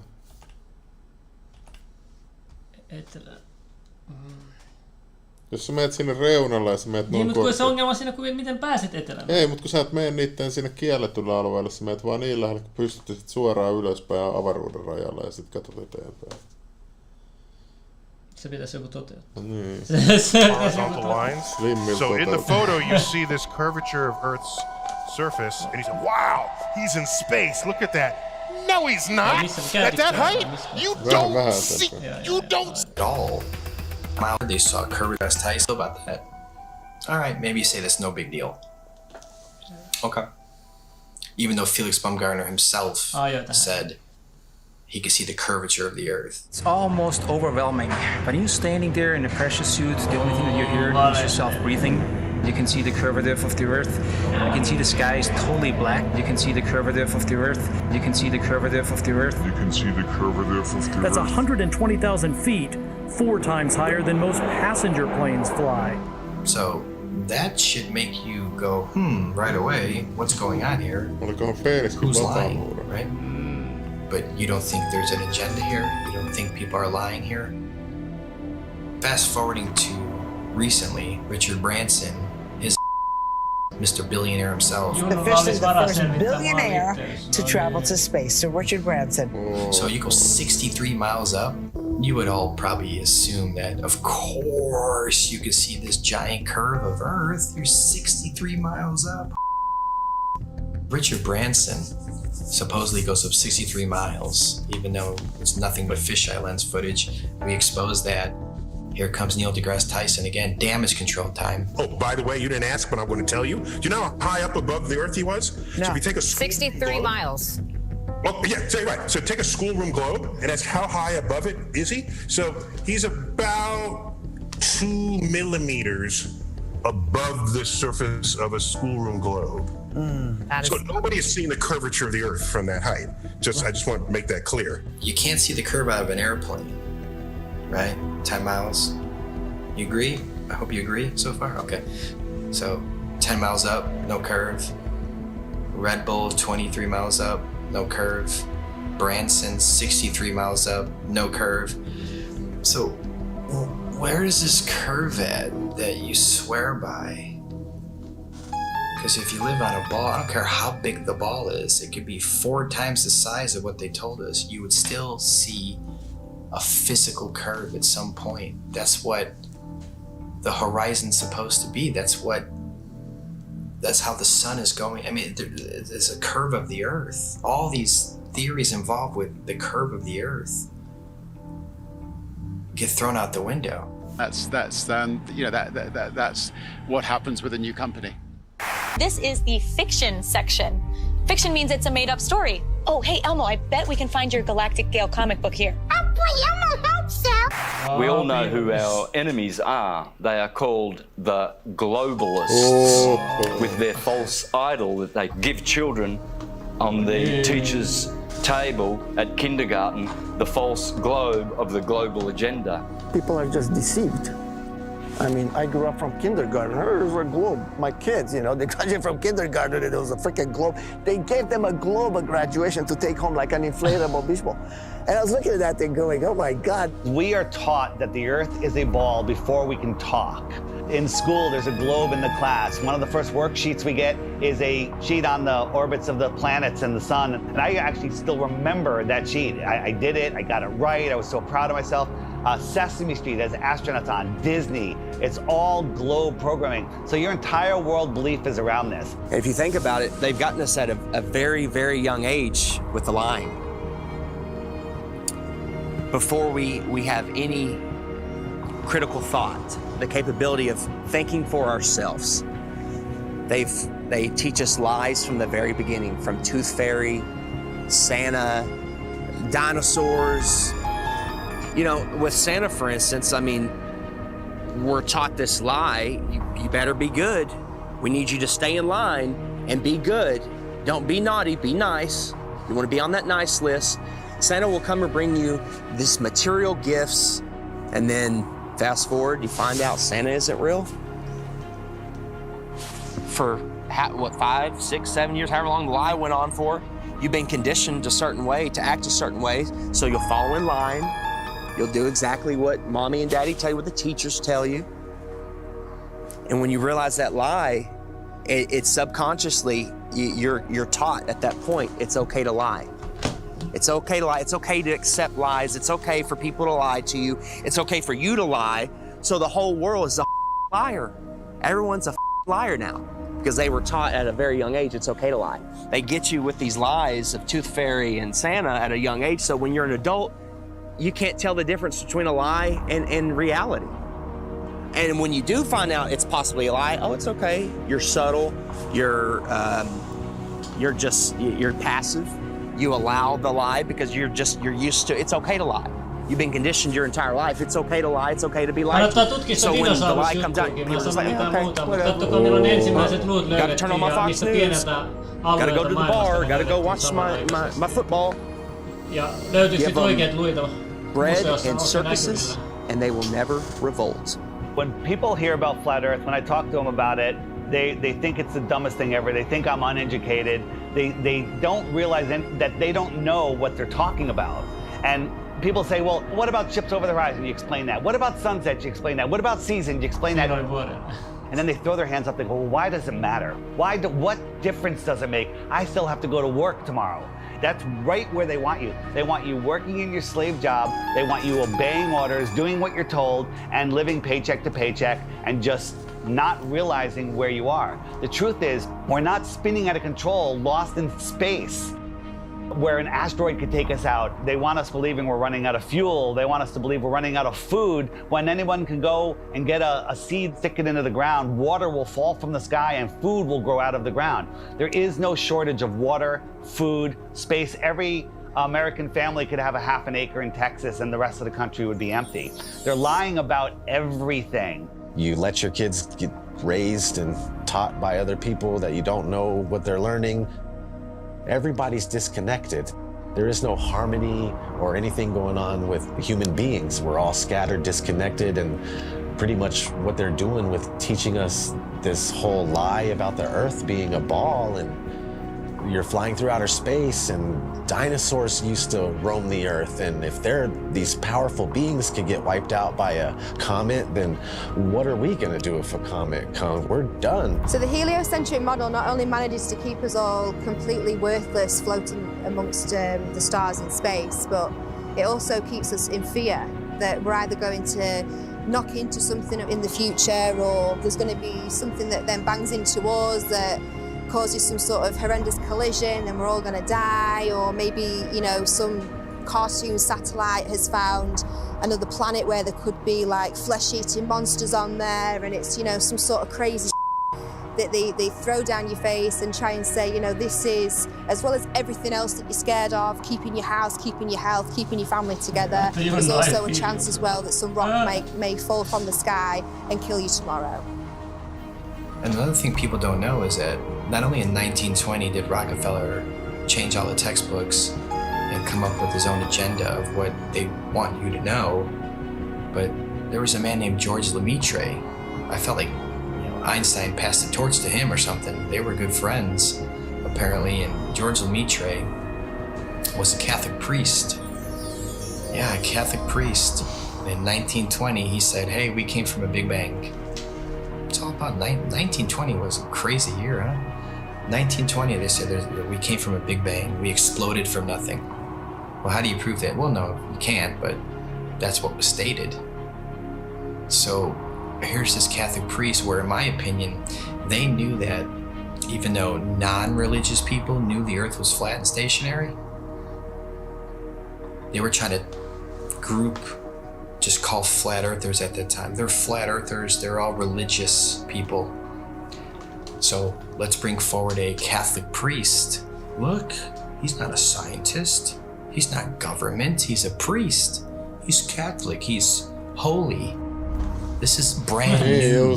This isn't thousands of years old. This isn't the Big Bang's been around for thousands of years. Heliocentrism has been around for thousands of years. No, they create fictional characters. Galileo, Copernicus. They create characters to support the New World Order, their agenda. Very good. The way they change the entire school system and structure of what we know and all the information and knowledge that we obtain. If it's false, then yeah, they got their goal. A nation of workers, not thinkers. No one thinks. What's the circumference of the globe? I have no idea. How fast is it spinning at the equator? Don't know. How fast is it orbiting the sun? Cody? You have glasses on. You should know this. How fast is the sun moving? Man, you're asking some questions I'm not ready to answer. But see, this is the point. You guys laugh at flat Earth, but one, you don't know what flat Earth is, and worse is you don't even know what your own solar system is. They don't know their own model. You can ask them, what's the radius of the Earth? How was it found? What's the speed of the Earth around the sun? How fast is the Earth spinning at the equator? How fast is it chasing the sun? How many miles does it go a year? How far is the sun? They don't know any of these things, but yet they defend this and they ridicule and make fun of flat earthers. All the things that I was patronizing and condescending and going, oh, sloughing off, that's not worthy of me. They rose up to eye level. And I remember saying, boy, the world is flat. I'm looking it in the eye. I see further, I see wider, I see clearer. I settled on near infrared, like some of these cameras can be converted to near infrared, you know? So then I started taking photos, and since I was doing a lot of flying, I started going up, and boom. I was actually amazed to see the incredible flatness that you get from high altitude. Everywhere I looked, there was like clues that the Earth is flat. And I was like, this is blowing my mind. Everywhere I looked, the Earth is flat. And NASA is lying about the curvature. So I said, something is eerily wrong over here, man. When I saw across the Gulf, right off the coast of Texas there in Louisiana, flying to Orlando, and I saw all the way out in the distance, and you could even see the rays of light at a different angle. That tripped me out. But if you really go up high, then you realize, oh my God, the Earth is extremely flat. This would be impossible on a globe. There is no 8 inches per mile square. The equation for curvature of 8 inches per mile squared has been debunked over and over again. The flat earthers with their P900s and their P1000 cameras are constantly seeing things way off beyond the supposed curvature of Earth. In fact, many tests have been done with lasers, cameras, filming mountain ranges 300, 400, 500, 600, 700 miles into the horizon, which are visible and shouldn't be visible if we were living on a globe. This is how much distance. Kato noin, ne lampaat pidetään aisoissa, ne kattoo jotain, kun miehet juoksee jonkun nahkakiekon perässä siellä ja sitten ne miettii, että onko maapallo pyöreä.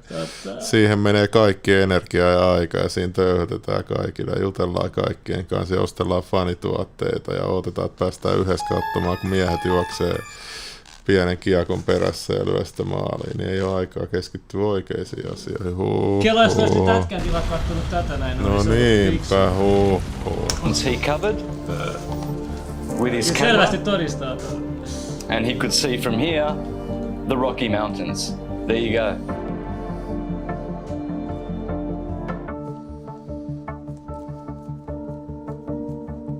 There is no 8 inches per mile square.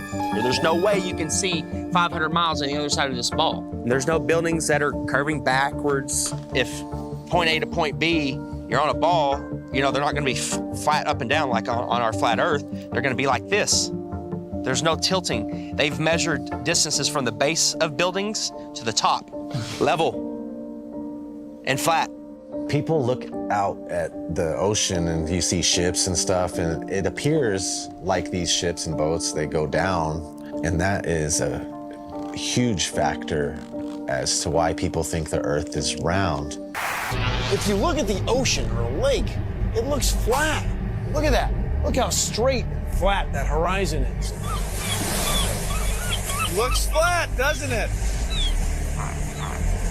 See, it looks like a table or a board. Now, once in a while, you might see mountains or hills, but those are just like little bumps on what looks like a flat Earth. As ships sail away, they don't disappear all at once. No, first, the bottom will disappear. See, the bottom of the ship is gone. Now we can see midway up, and then the whole thing disappears. So people realized that the world is curved. I mean, it's a big curve, but it's curved. That's what we call pseudoscience. You could buy a camera now that zooms times 100, and you could zoom in on these ships and boats leaving your view, your human eyeballs view, pull out a camera and zoom in on it, and suddenly you're back, it's on top of a level surface, still freezing. So the limit of your vision is where the sky meets the ground due to perspective. As they come together, that's the limit of your vision. That's called our horizon. The horizon is optical. If you had a super zoom camera, you can zoom in and make this angular size bigger to reveal small objects that you couldn't see. And then when you zoom out, it goes back together and things disappear into the horizon, not over. We see skylines beyond what we're supposed to see. I mean, the visibility from 100, 200, 500 miles away, it debunks the whole 8 inches per mile squared. Photogrammetry, I think, is one of the best way to convince yourself. You do multiple images of the ground, and then you put it in a software, and you realize how flat it is. You're seeing it yourself, it's your data, nobody's lying to you. You've taken the data yourself. It's not Jay Tolan that's trying to, troll you. Like some people, they're like, he's trolling people, man. And it's not SpaceX or NASA doing it either. It's yourself. You're doing your own experiment. Many times when you're looking out over water, there's waves. Well, those waves will block entire city skylines. If this was a wave right near me, if my face was a city skyline, it blocks just the bottom. But if that wave was closer to you, it blocks much more of it. It's all perspective. And I thought I wasn't going to get anything that would beat this until I found this photo from Grandmere State Park. This is from Joshua Nowicki. And what you're seeing here is a mirage. Typically, we would not be able to see this. This image would be viewable from much, much higher in the sky, up in space. The story has been one of the most viewed stories on our website ever. They say my explanation is a cover-up. A cover-up to their belief that this picture is proof the Earth is flat. The one goal I had was to prove that what people are seeing from the other side of Lake Michigan is not a mirage, that they are actually seeing the city. What do you think, Skiba? I think it's amazing, dude. It certainly did. It's not a mirage, I can tell you that. No. Our focal point was the Sears Tower, which is also known as the Willis Tower, right? Yes, the Willis Tower. The Willis Tower, and we can see it the entire time. We can see it the entire time.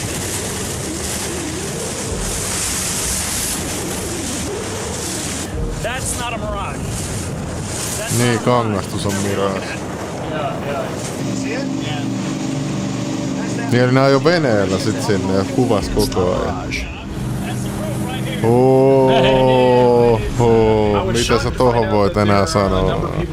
Believe the Earth is still flat, and that to them, this is actually proof that the Earth is flat. One person just questioned me and asking me for a retraction of the articles and lies. A lot of people try and kind of be nice about it. Well, are you sure you did it right? And then they send me links that the Earth is flat. And some are just pretty straightforward about it, and they title replies calling me a deceiver, and that I should check my degree or quit telling lies on television. It got me questioning a lot of things. Were my calculations right? No. You can obviously see Chicago from that far away. It really is the Chicago skyline. We can see things farther and farther away than that and prove it. You can prove it yourself. You can go there on a clear day and see the same thing. You can go do the same tests and prove it to yourself. That's the best way to do it, right? Prove it to yourself. You're not taking anyone's word for it.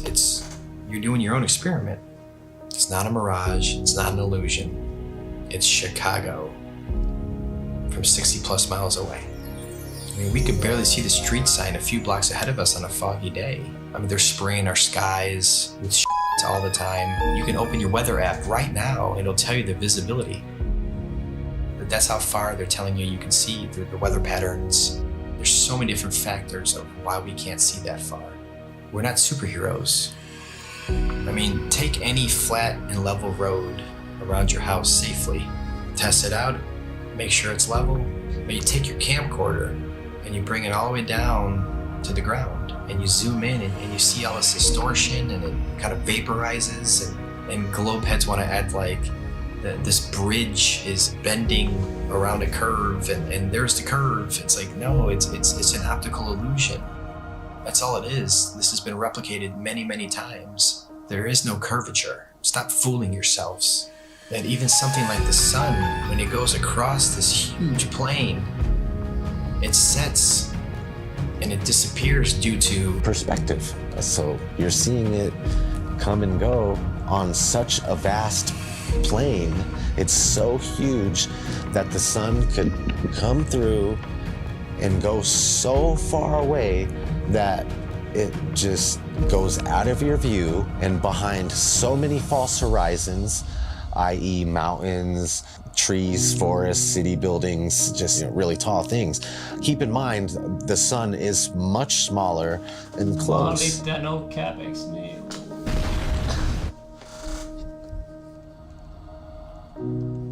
This is an intelligently designed and created place. As the sun, moon, and stars are rotating around, knowing that we can only see a certain amount of light, I think like 1%, there's only so much light our eyes can actually see, unless you're on like DMT, I'm sure you can see lights, but naturally we can't see that many lights in the sky. All ancient civilizations spoke about other bodies, other lights in the sky that may or may not be visible to us at any given time. It's crazy though, when you see solar eclipse, you don't see the moon at all. I remember as a kid, I like, where's the moon now? And it's like you just see this black circle and then everything goes back to normal, it seems like. It's like, what the heck just happened? On the total eclipse of the sun, the shadow that the moon casts on the earth is only 70 miles wide.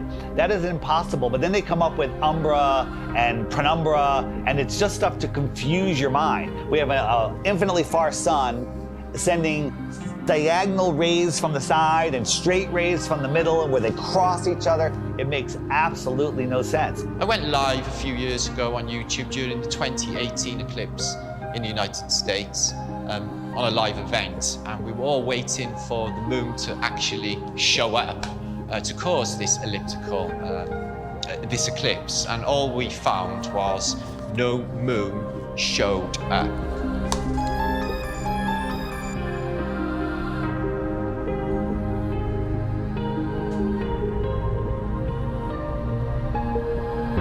So that blew my mind, to think that there was actually no moon visible, yet this effect of the sun literally being covered by an object I had witnessed. Why can't we see the moon approach the sun, eclipse the sun, or exit the sun? And we don't. We just see a black circle eclipsing the sun. We never see it next to the sun. Now people say, well, it's because the sun is so bright. When the moon is totally eclipsing the sun, you should be able to see the features on the moon. You should be able to with a regular camera, with your regular eyes, with an infrared camera, but it has never been seen. There's only been anti-flat earthers that will fake an image and fade it into a picture of the eclipse. There's no video of it. Think about what an amazing video would be if they could film it from the International Space Station or from the moon itself.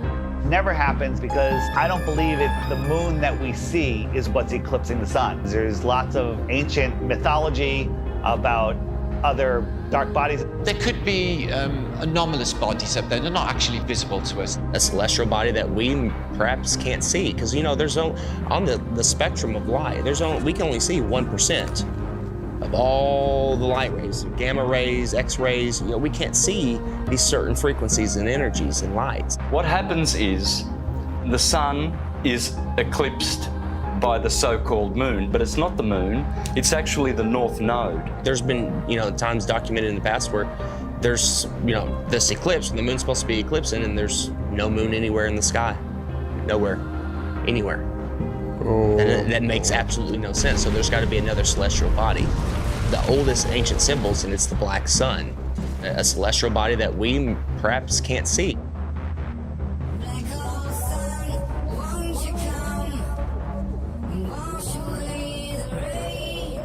A lot of ancient civilizations always spoke about a black sun. It's like, why are they talking about a black sun for hundreds, if not thousands of years? And that information now is turned into, oh, the black sun is an evil thing. It's like, well, yeah, of course, that's what they're selling it. They're selling it to you as an evil thing to stay away from it. They already don't want you to like the real sun in the sky. They push it so far away. They want you to not care about it. There's a reason it's close to you. There's a reason it's here for us. There might be more suns and moons on the outskirts of Antarctica, on the outer lands. There might be more suns and moons. There might be more suns and moons in our world here, but we just can't see it. And you talk about the seasons itself. Seasons prove the Earth is a stationary plane with a local sun. When the sun is circling over the Earth over here in the Tropic of Cancer, these people here, they have summer. But 6 months later, the sun is over here. It's going around over here. So Australia down here, and South Africa, and South America, now they have summer because the sun is local. It's not 93 million miles away. And the sun and the moon revolving and springing into the centre seasonally and then springing back out again. This makes perfect sense than a spinning ball hanging on an invisible skyhook at a degree of 6.66 of a supposed axis, which tilts the Earth. People need to stop defending a theory that they were taught in kindergarten. So at sunrise, every sunrise should be arctically cold because that is the most severe tilt possible. And to make it worse, in the northern hemisphere, in the helio-nonsensical model, the sun is 3.5 million miles farther away in our summer. But when the sun shows up on the horizon, I can feel the heat on my face immediately. I can get a suntan in June. But in December, at solar noon, when the sun is at its highest point in the sky, I can look up at the sun and barely feel the heat on my face. And also, it's 3.5 million miles closer. The whole tilt thing doesn't make any sense. And when the sun is on this side, it only illuminates this part of the Earth because it's local. And this part is dark, that will be night. So it's quite easy to understand day and night and the seasons and explain them on the flat Earth than it is with the globe model. The sun, moon, and stars are rotating around our heads like a perfect clock. And it goes out of your view as taking the light with it. This is an intelligently designed and created place. The sun does move about 15 degrees per hour through the sky, but when it gets close to the horizon, it kind of stops and it stays there and it moves at a different speed. I filmed this several times with my drone. No humidity and not over water. And it'll just stop and sit there. And then it kind of just fades away as it goes into the distance. But at the same time, because of perspective, I have friends that were down at the beach that saw the sun set 10 minutes earlier from the bottom up. And that's simply because they're looking across a span of water that has a hill with trees, a tree line on it, which is hundreds of feet over their head. But from their point of view, it's at eye level. And as the sun moves away, it just gets eclipsed by the tree line, which they think is eye level, but it's high up in the sky. Water. It's always flat, always level. So starting at the northernmost point, as far as I can get, of Lake Michigan, and then traveling south, you can see that red line here, that the body of Lake Michigan is 574 feet above sea level, and it's level. There's no change in elevation. There's no curve.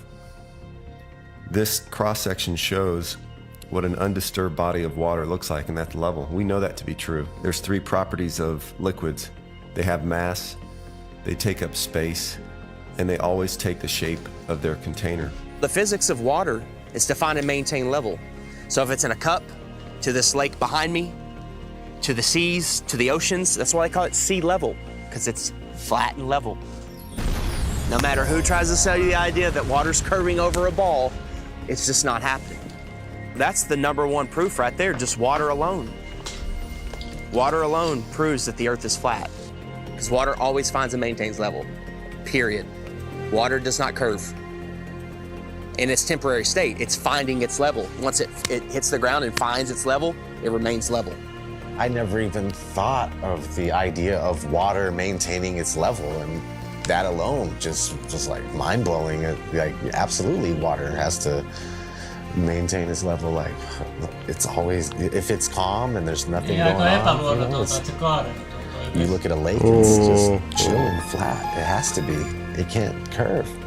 There's nothing you can say or do to ever show water bending or curving. Water needs to be contained. No matter what you do, it's going to remain level. The flat Earth proves beyond a shadow of a doubt the existence of intelligent design, a creator, and we are all important in the center of the universe. Yes, it is absolutely imperative that we know that there is a creator, that the sun, moon, and stars revolve around us, that we have a purpose. We are at the center of the universe. I didn't become a millionaire until I realized I was at the center of the universe. Now I have a purpose. Once you understand that you are at the center of creation, everything changes. And basically, we're unplugging from the matrix. We're unplugging from the heliocentric system. And when you do that, the rulers of this world, you unplug from them. You stop feeding them what they need. They want your fear energy. They want your labor. They want everything from you. And people unknowingly just keep giving it to them. I don't want my children to be lied to, and I don't want my grandchildren to be lied to either. So if this is going to stop, it starts with you and I. You know, they inherit all this stuff. You go to school and they teach you.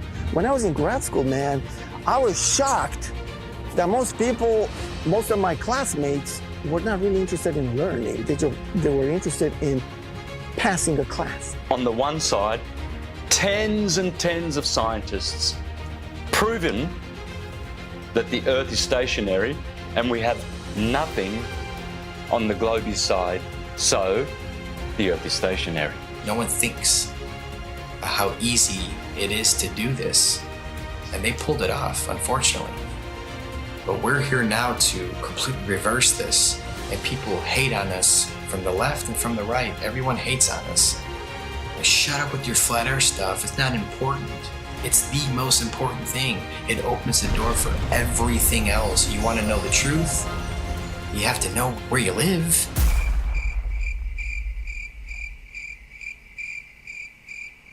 This whole agenda is to keep people disconnected from our creator. You know, they want to just cut all our ties spiritually, and that's one reason why they calcify our pineal gland. They don't care about our health. You know this by look at your water supply. Even the water that you'll drink yourself when you go and buy bottles of it, it's got chlorine in it, it's got fluoride in it. These are all chemical waste products that they then rebrand and put in our drinks and tell you, oh, well, it cleans it. We'll also take away all of the medicine that's kept people alive and well for centuries. And they'll tell you, oh no, that's not good for you, that's not safe for you. Here's our product, here's our petroleum-based medicine that they've been pushing on us for the past 100 years. And of course, look at people's health, look at the world's health. Are we a healthy nation? Is any nation a healthy nation? No. And who's in charge of healthcare? The governments, the corporations. So it seems like everything that they touch turns to shit.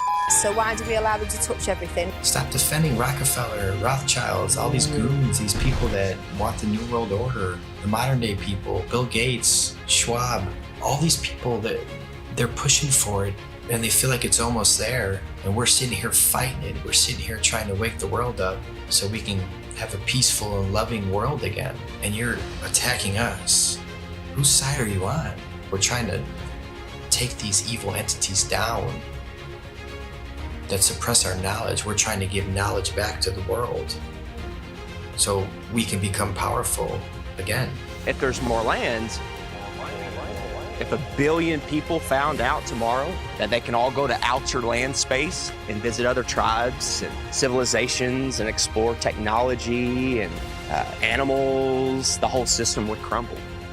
And I know there's a lot of people out there, celebrities, people with big shows, big names, with big followings that know the truth of this world, and you're keeping quiet just to protect your little empire. Well, now it's time to say something because the empire is falling. If we don't do something now, all of this is going away, and they're taking over this world.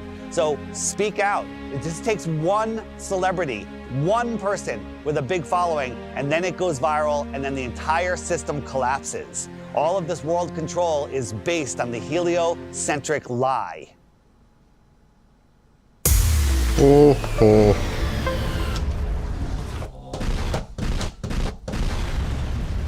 Ei tiedä mitä rattiin painaa tässä. Siinä oli leveli zone, the next level, leveleet joka puolella. Ehkä tää nimikin tulee siitä, mä en tiedä. Mut nyt te näette mikä tää homma nimi on. Et nää puhuu nyt lisää, että on enemmän maata. Ja nyt jengi kysyy, missä on todisteet tästä maasta. Ja mä oon laittanut tähän todisteet siitä, että missä näkyisi ehkä lisää maata. Ja tää on aika syvän tason, niinku, no ei tää nyt ole syvän tason, mutta tää on tämmönen kuitenkin semmoinen foliohattutason varaus kannattaa olla tässä näin, koska tää on nyt teoria. Mut katsotaan miten se vakuuttaa ihmiset tää teoria. Voiko tässä olla jotain järkeä, voiko tässä olla suuntaan antavaa. Katsotaan mitä mieltä te olette tästä. Midway upon the journey of our life, I found myself within a forest dark, for the straightforward path had been lost. And during my journey, as I made my way through the tangled labyrinthine paths of deception, looking for the center of truth, I met a brilliant woman who taught me many a flat fact.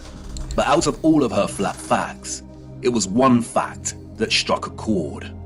She showed me the maps of old and asked me to find the key anomaly, the one error that all maps contained. I pointed to the varying representations of unknown land masses, to Hyperborea. She shook her head. No, find the glitch. We live on a flat plane. Our world is an electromagnetic terrarium, surrounded by an ethereal sea of water.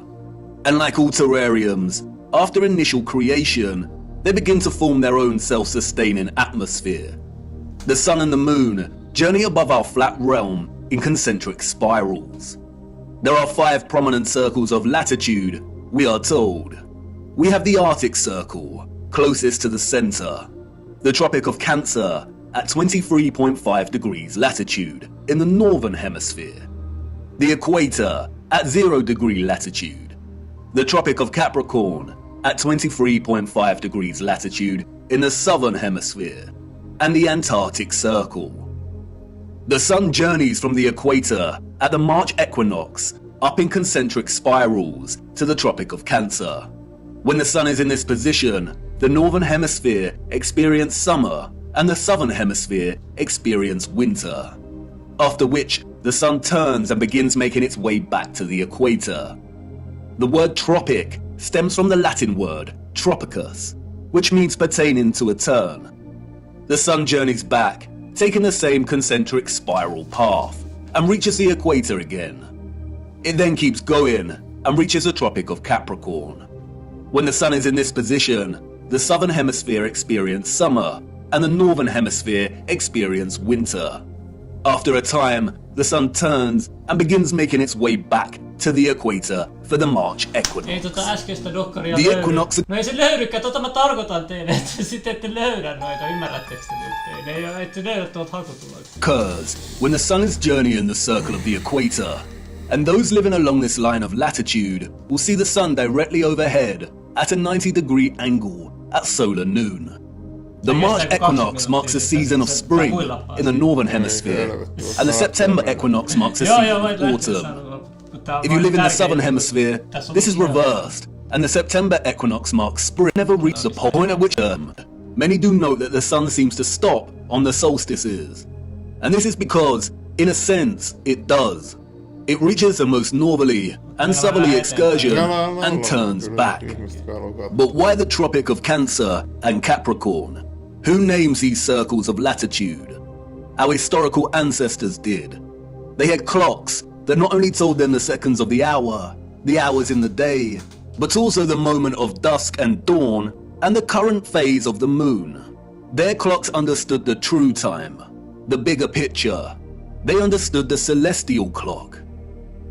The stars above us, beyond our firmament, and in the waters above, revolve at a constant 1 degree every 4 minutes, from east to west, that is, anti-clockwise. This means they revolve at 15 degrees each hour. 15 degrees multiplied by 24 hours is 360, a full circle. The stars above are fixed. They do not stray from their anti-clockwise journey, but revolve and complete a full circle every day. Our ancient, historical ancestors knew this. They assigned the stars above into fixed constellations. They divided the 360-degree circle of the sky above into 12 divisional arcs of 30 degrees, in which each constellation of the zodiac resides in. They designated each constellation in each 30-degree arc with an anthropomorphic symbol, most of which are animals. Zodiac is an interesting word. Zodiac, the arcs of the zoo. Yes, the parallels with Noah's Ark are strikingly obvious. Each constellation of the zodiac moves from its fixed position in the waters above at 1 degree every 72 years. The stars in the circle above us are fixed in their positions, but every 72 years, the entire circle shifts 1 degree. This is what is called the precession of the equinox. Remember, each arc is 30 degrees.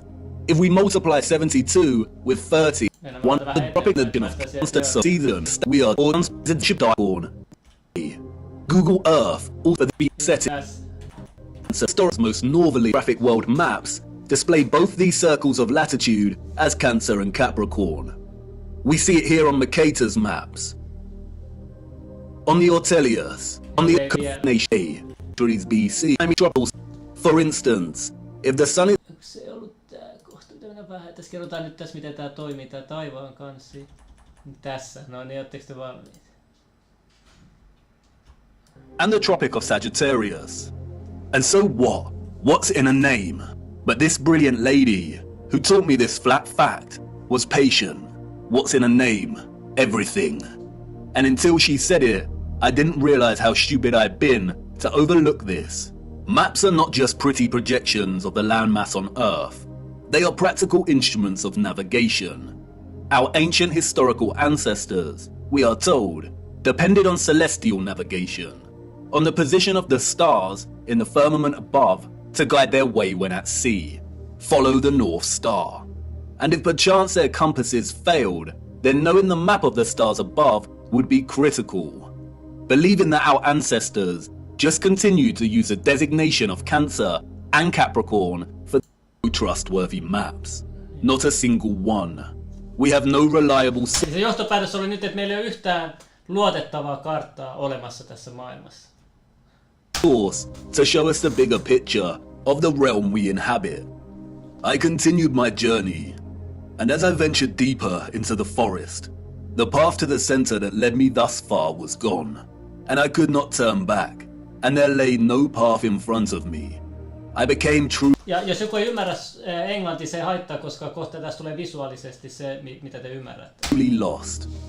How to know where you are going if you don't know where you are in the first place, if you don't have a map.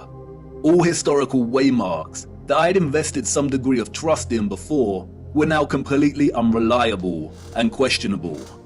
How much had been edited by the controllers? How much truth was left? What if all the maps were fake?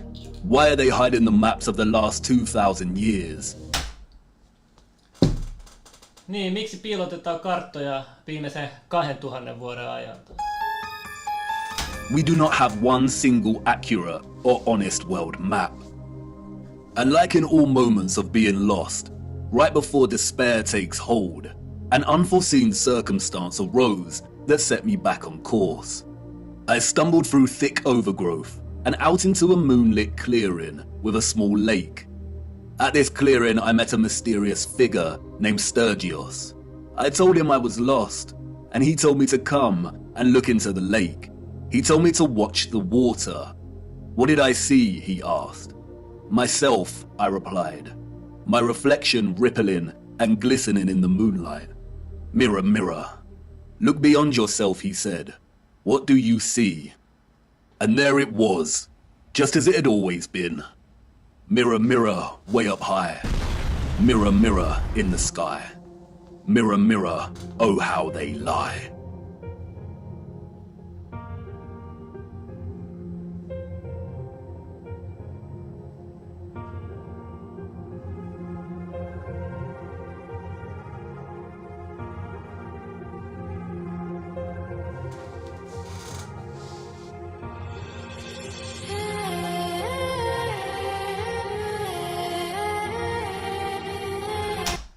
Elikkä ton mukaan, no me mennään kohta siihen teoriaan, miten kuu on saanut kaapattua myöhemmältä ajalta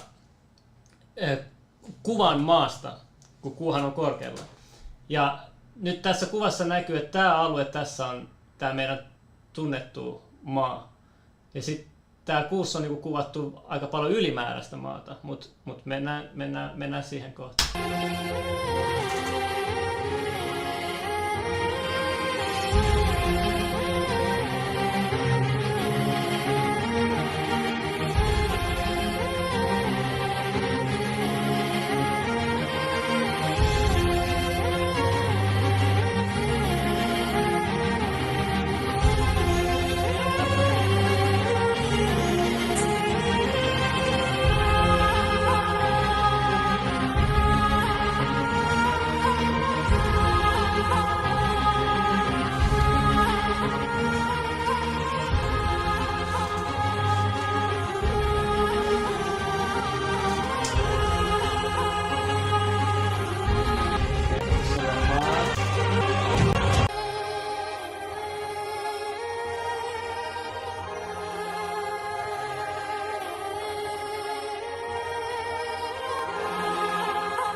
Ja jos tämä pitää paikkansa, niin ehkä tämä on suunniteltu silleen, että totuutta ei voi piilottaa. Mä en tiedä, tuli vaan tällä.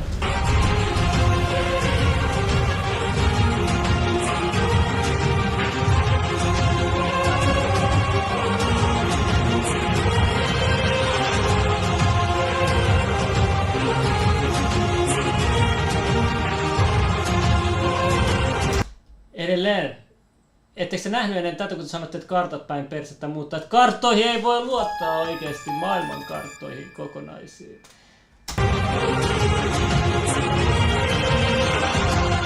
Tai no voi luottaa, jos te luotatte myös kaikkea, mitä asiantuntijat tässä on viime vuosina kertonut.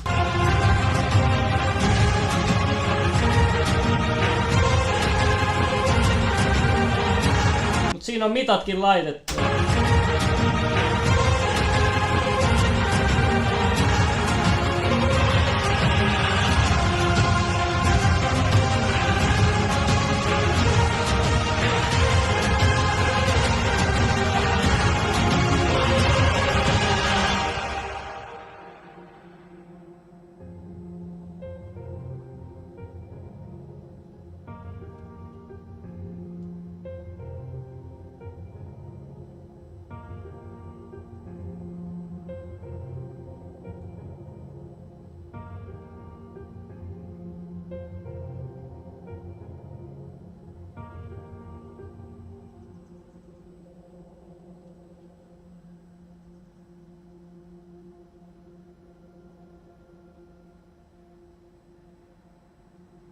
Tää kartta ei ole tän ajan kartta, vaan vanha kartta. Katsotaan. It cannot be. All this time, hiding in plain sight. A distorted, unreliable yet steadfast reflection.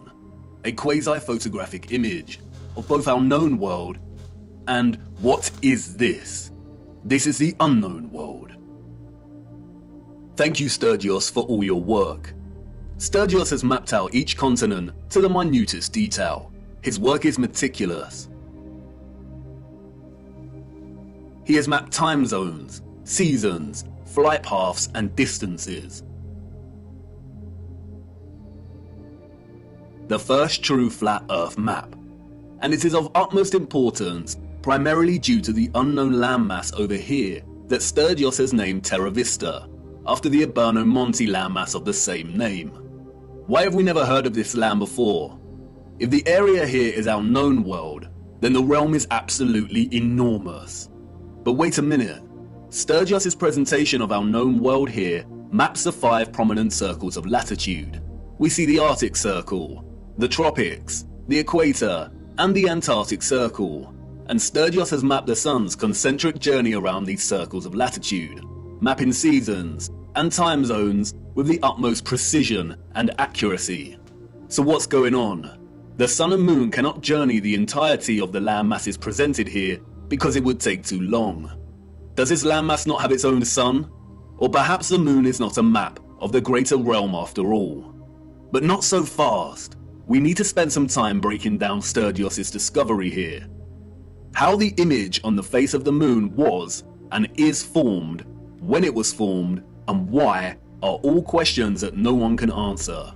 Nobody knows apart from the deceivers in higher places. But there are a lot of things hidden in plain sight that bring us a little closer to having a better understanding of this mysterious phenomenon. First of all is the nature of this image. It is a composite image. You are witnessing multiple images simultaneously when looking at the face of the moon. And these images are akin to a type of X-ray photography. There is also evidently a lot of distortion and optical illusion present in these images.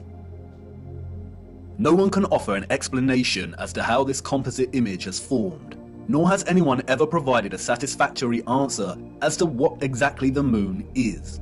And rightly so, for if they could, we would not be in this mess in the first place. While most alternative views of the moon's true nature are rooted in nonsensical theories, such as those dreamt up by many deceivers and boys who never grew up, and who like the idea that aliens created the moon and there exist underground bases deep within its craters. There is one man, however, who spoke of the moon in the years leading up to the space race in the 60s, and who offered a very sensible insight. In 1965, Professor R. Foster challenged the corrupt scientific complex by stating that landing on the moon was an impossibility.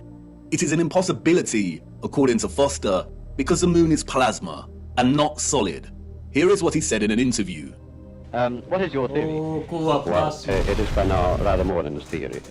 10 or 11 years ago, I stated to various scientists that the moon is not a piece of rock, but it is a plasma phenomenon, cosmic plasma. Joo, kaikki, jotka on eri mieltä, niin ottaisitko tämän tiedemies? Kato, se näyttää tiedemies, näyttää sua fiksummalta, kuunnelkaa mitä sillä on sanottavaa. Kuu on plasma eikä mikään leijuva kivi tuo. I made certain predictions which were already confirmed in 1958, and the situation now is coming close to a complete confirmation.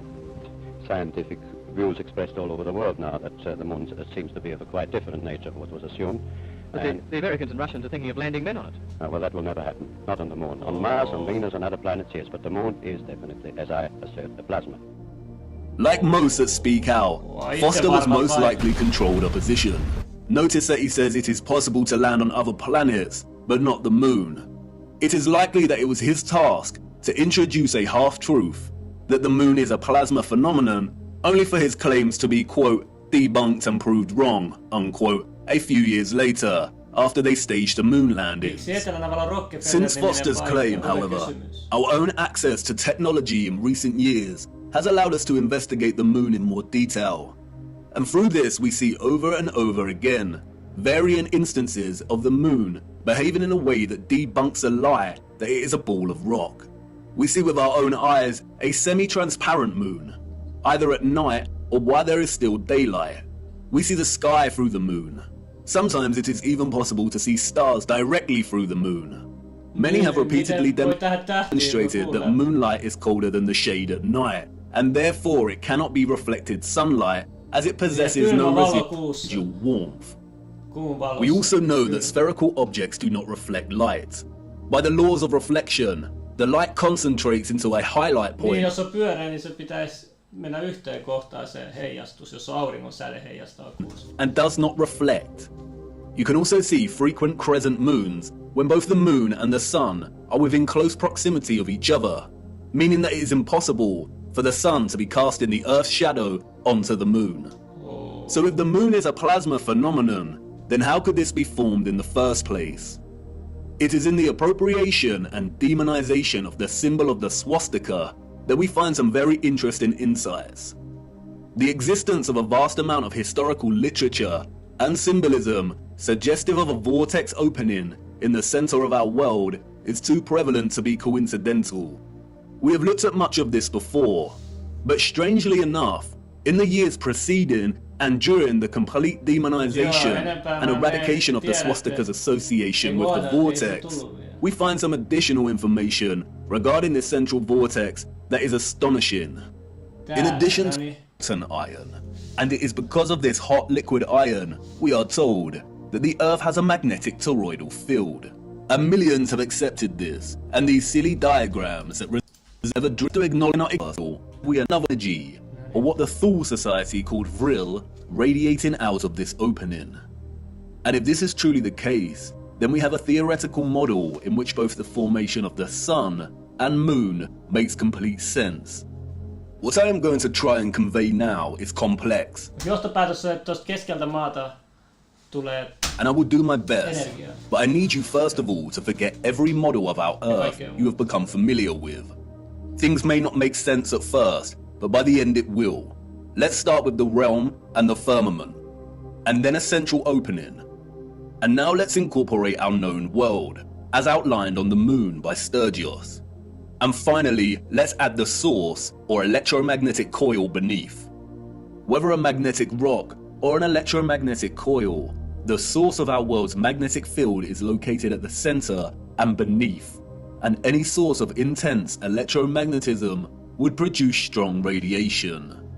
No one can say indefinitely, but it is highly likely that the concentrated plasma that we call the moon is a result of a unique form of radiation, similar to X-rays. Niin, eli sama teknologia, mikä X-rays on, niin on aiheuttanut se, että kuu on ottanut kuvan koko maasta, ja se näkyy tossa. That emanate from this source via an opening or vortex. X-rays or very strong radiation beams would, by the laws of physics, emanate from this central vortex in diverging straight lines. Like X-rays, they would also be invisible. The divergent beams would continue up until coming into contact with the firmament itself. X-ray beams differ from light beams and do not tend to reflect. X-rays are like a super powerful form of light, and because their wavelengths are shorter than ordinary light's wavelengths, it means their frequency is much higher. Because of this, X-rays can travel through objects that ordinary light cannot, and it means that X-rays are not reflected easily. There are not many materials that reflect, scatter, refract, or redirect X-rays. And while I'm not strictly saying that X-rays are the cause, any form of strong radiation beams would behave similarly, there do exist some materials that can reflect high energy rays, and it was Amsh's refined firmament light refers with their themselves. The idea and kinetic energy was harvested from. It is here that the beams will converge and concentrate and generate the plasma phenomenon we call the moon. The idea of electromagnetic rays reflecting from the firmament and converging in the ionosphere may seem preposterous, but there are many homemade experiments you can conduct yourself to prove the power of concentrating light rays. As seen here, the rays of the sun reflected in the concave mirror are able to produce intense heat and start a fire. The reflected light rays focus into a point to generate energy. And remember, radiation beams akin to X-rays are much more powerful than light rays. If the moon is a point of focused, condensed plasma, then it has to occur within one of the layers in the ionosphere above us. All the various inert noble gases in our ionosphere appear at differing layers and altitudes. We looked at how these are charged by the sun's outer light that used to create polarity. The moon is absolutely of the formated model as to how the moon is formed. What we don't have, however, is an explanation as to how the composite image on its face is formed. As I said before, the image we are seeing on the moon is akin to a composite X-ray photograph of our greater realm. And it is not an active reflection, but rather a historical moment captured in time. And of course, no one knows how it is formed, other than those in high places. The moon is a paradoxical phenomenon, at once a volatile luminary of plasma that waxes and wanes in its luminosity, and also a steadfast image, captured at some point in time that does not seem to change. We only ever see this image on the moon, and it never changes. This strange and mysterious image that has puzzled and inspired millions could be a result of a natural, organic phenomenon, or perhaps even artificial.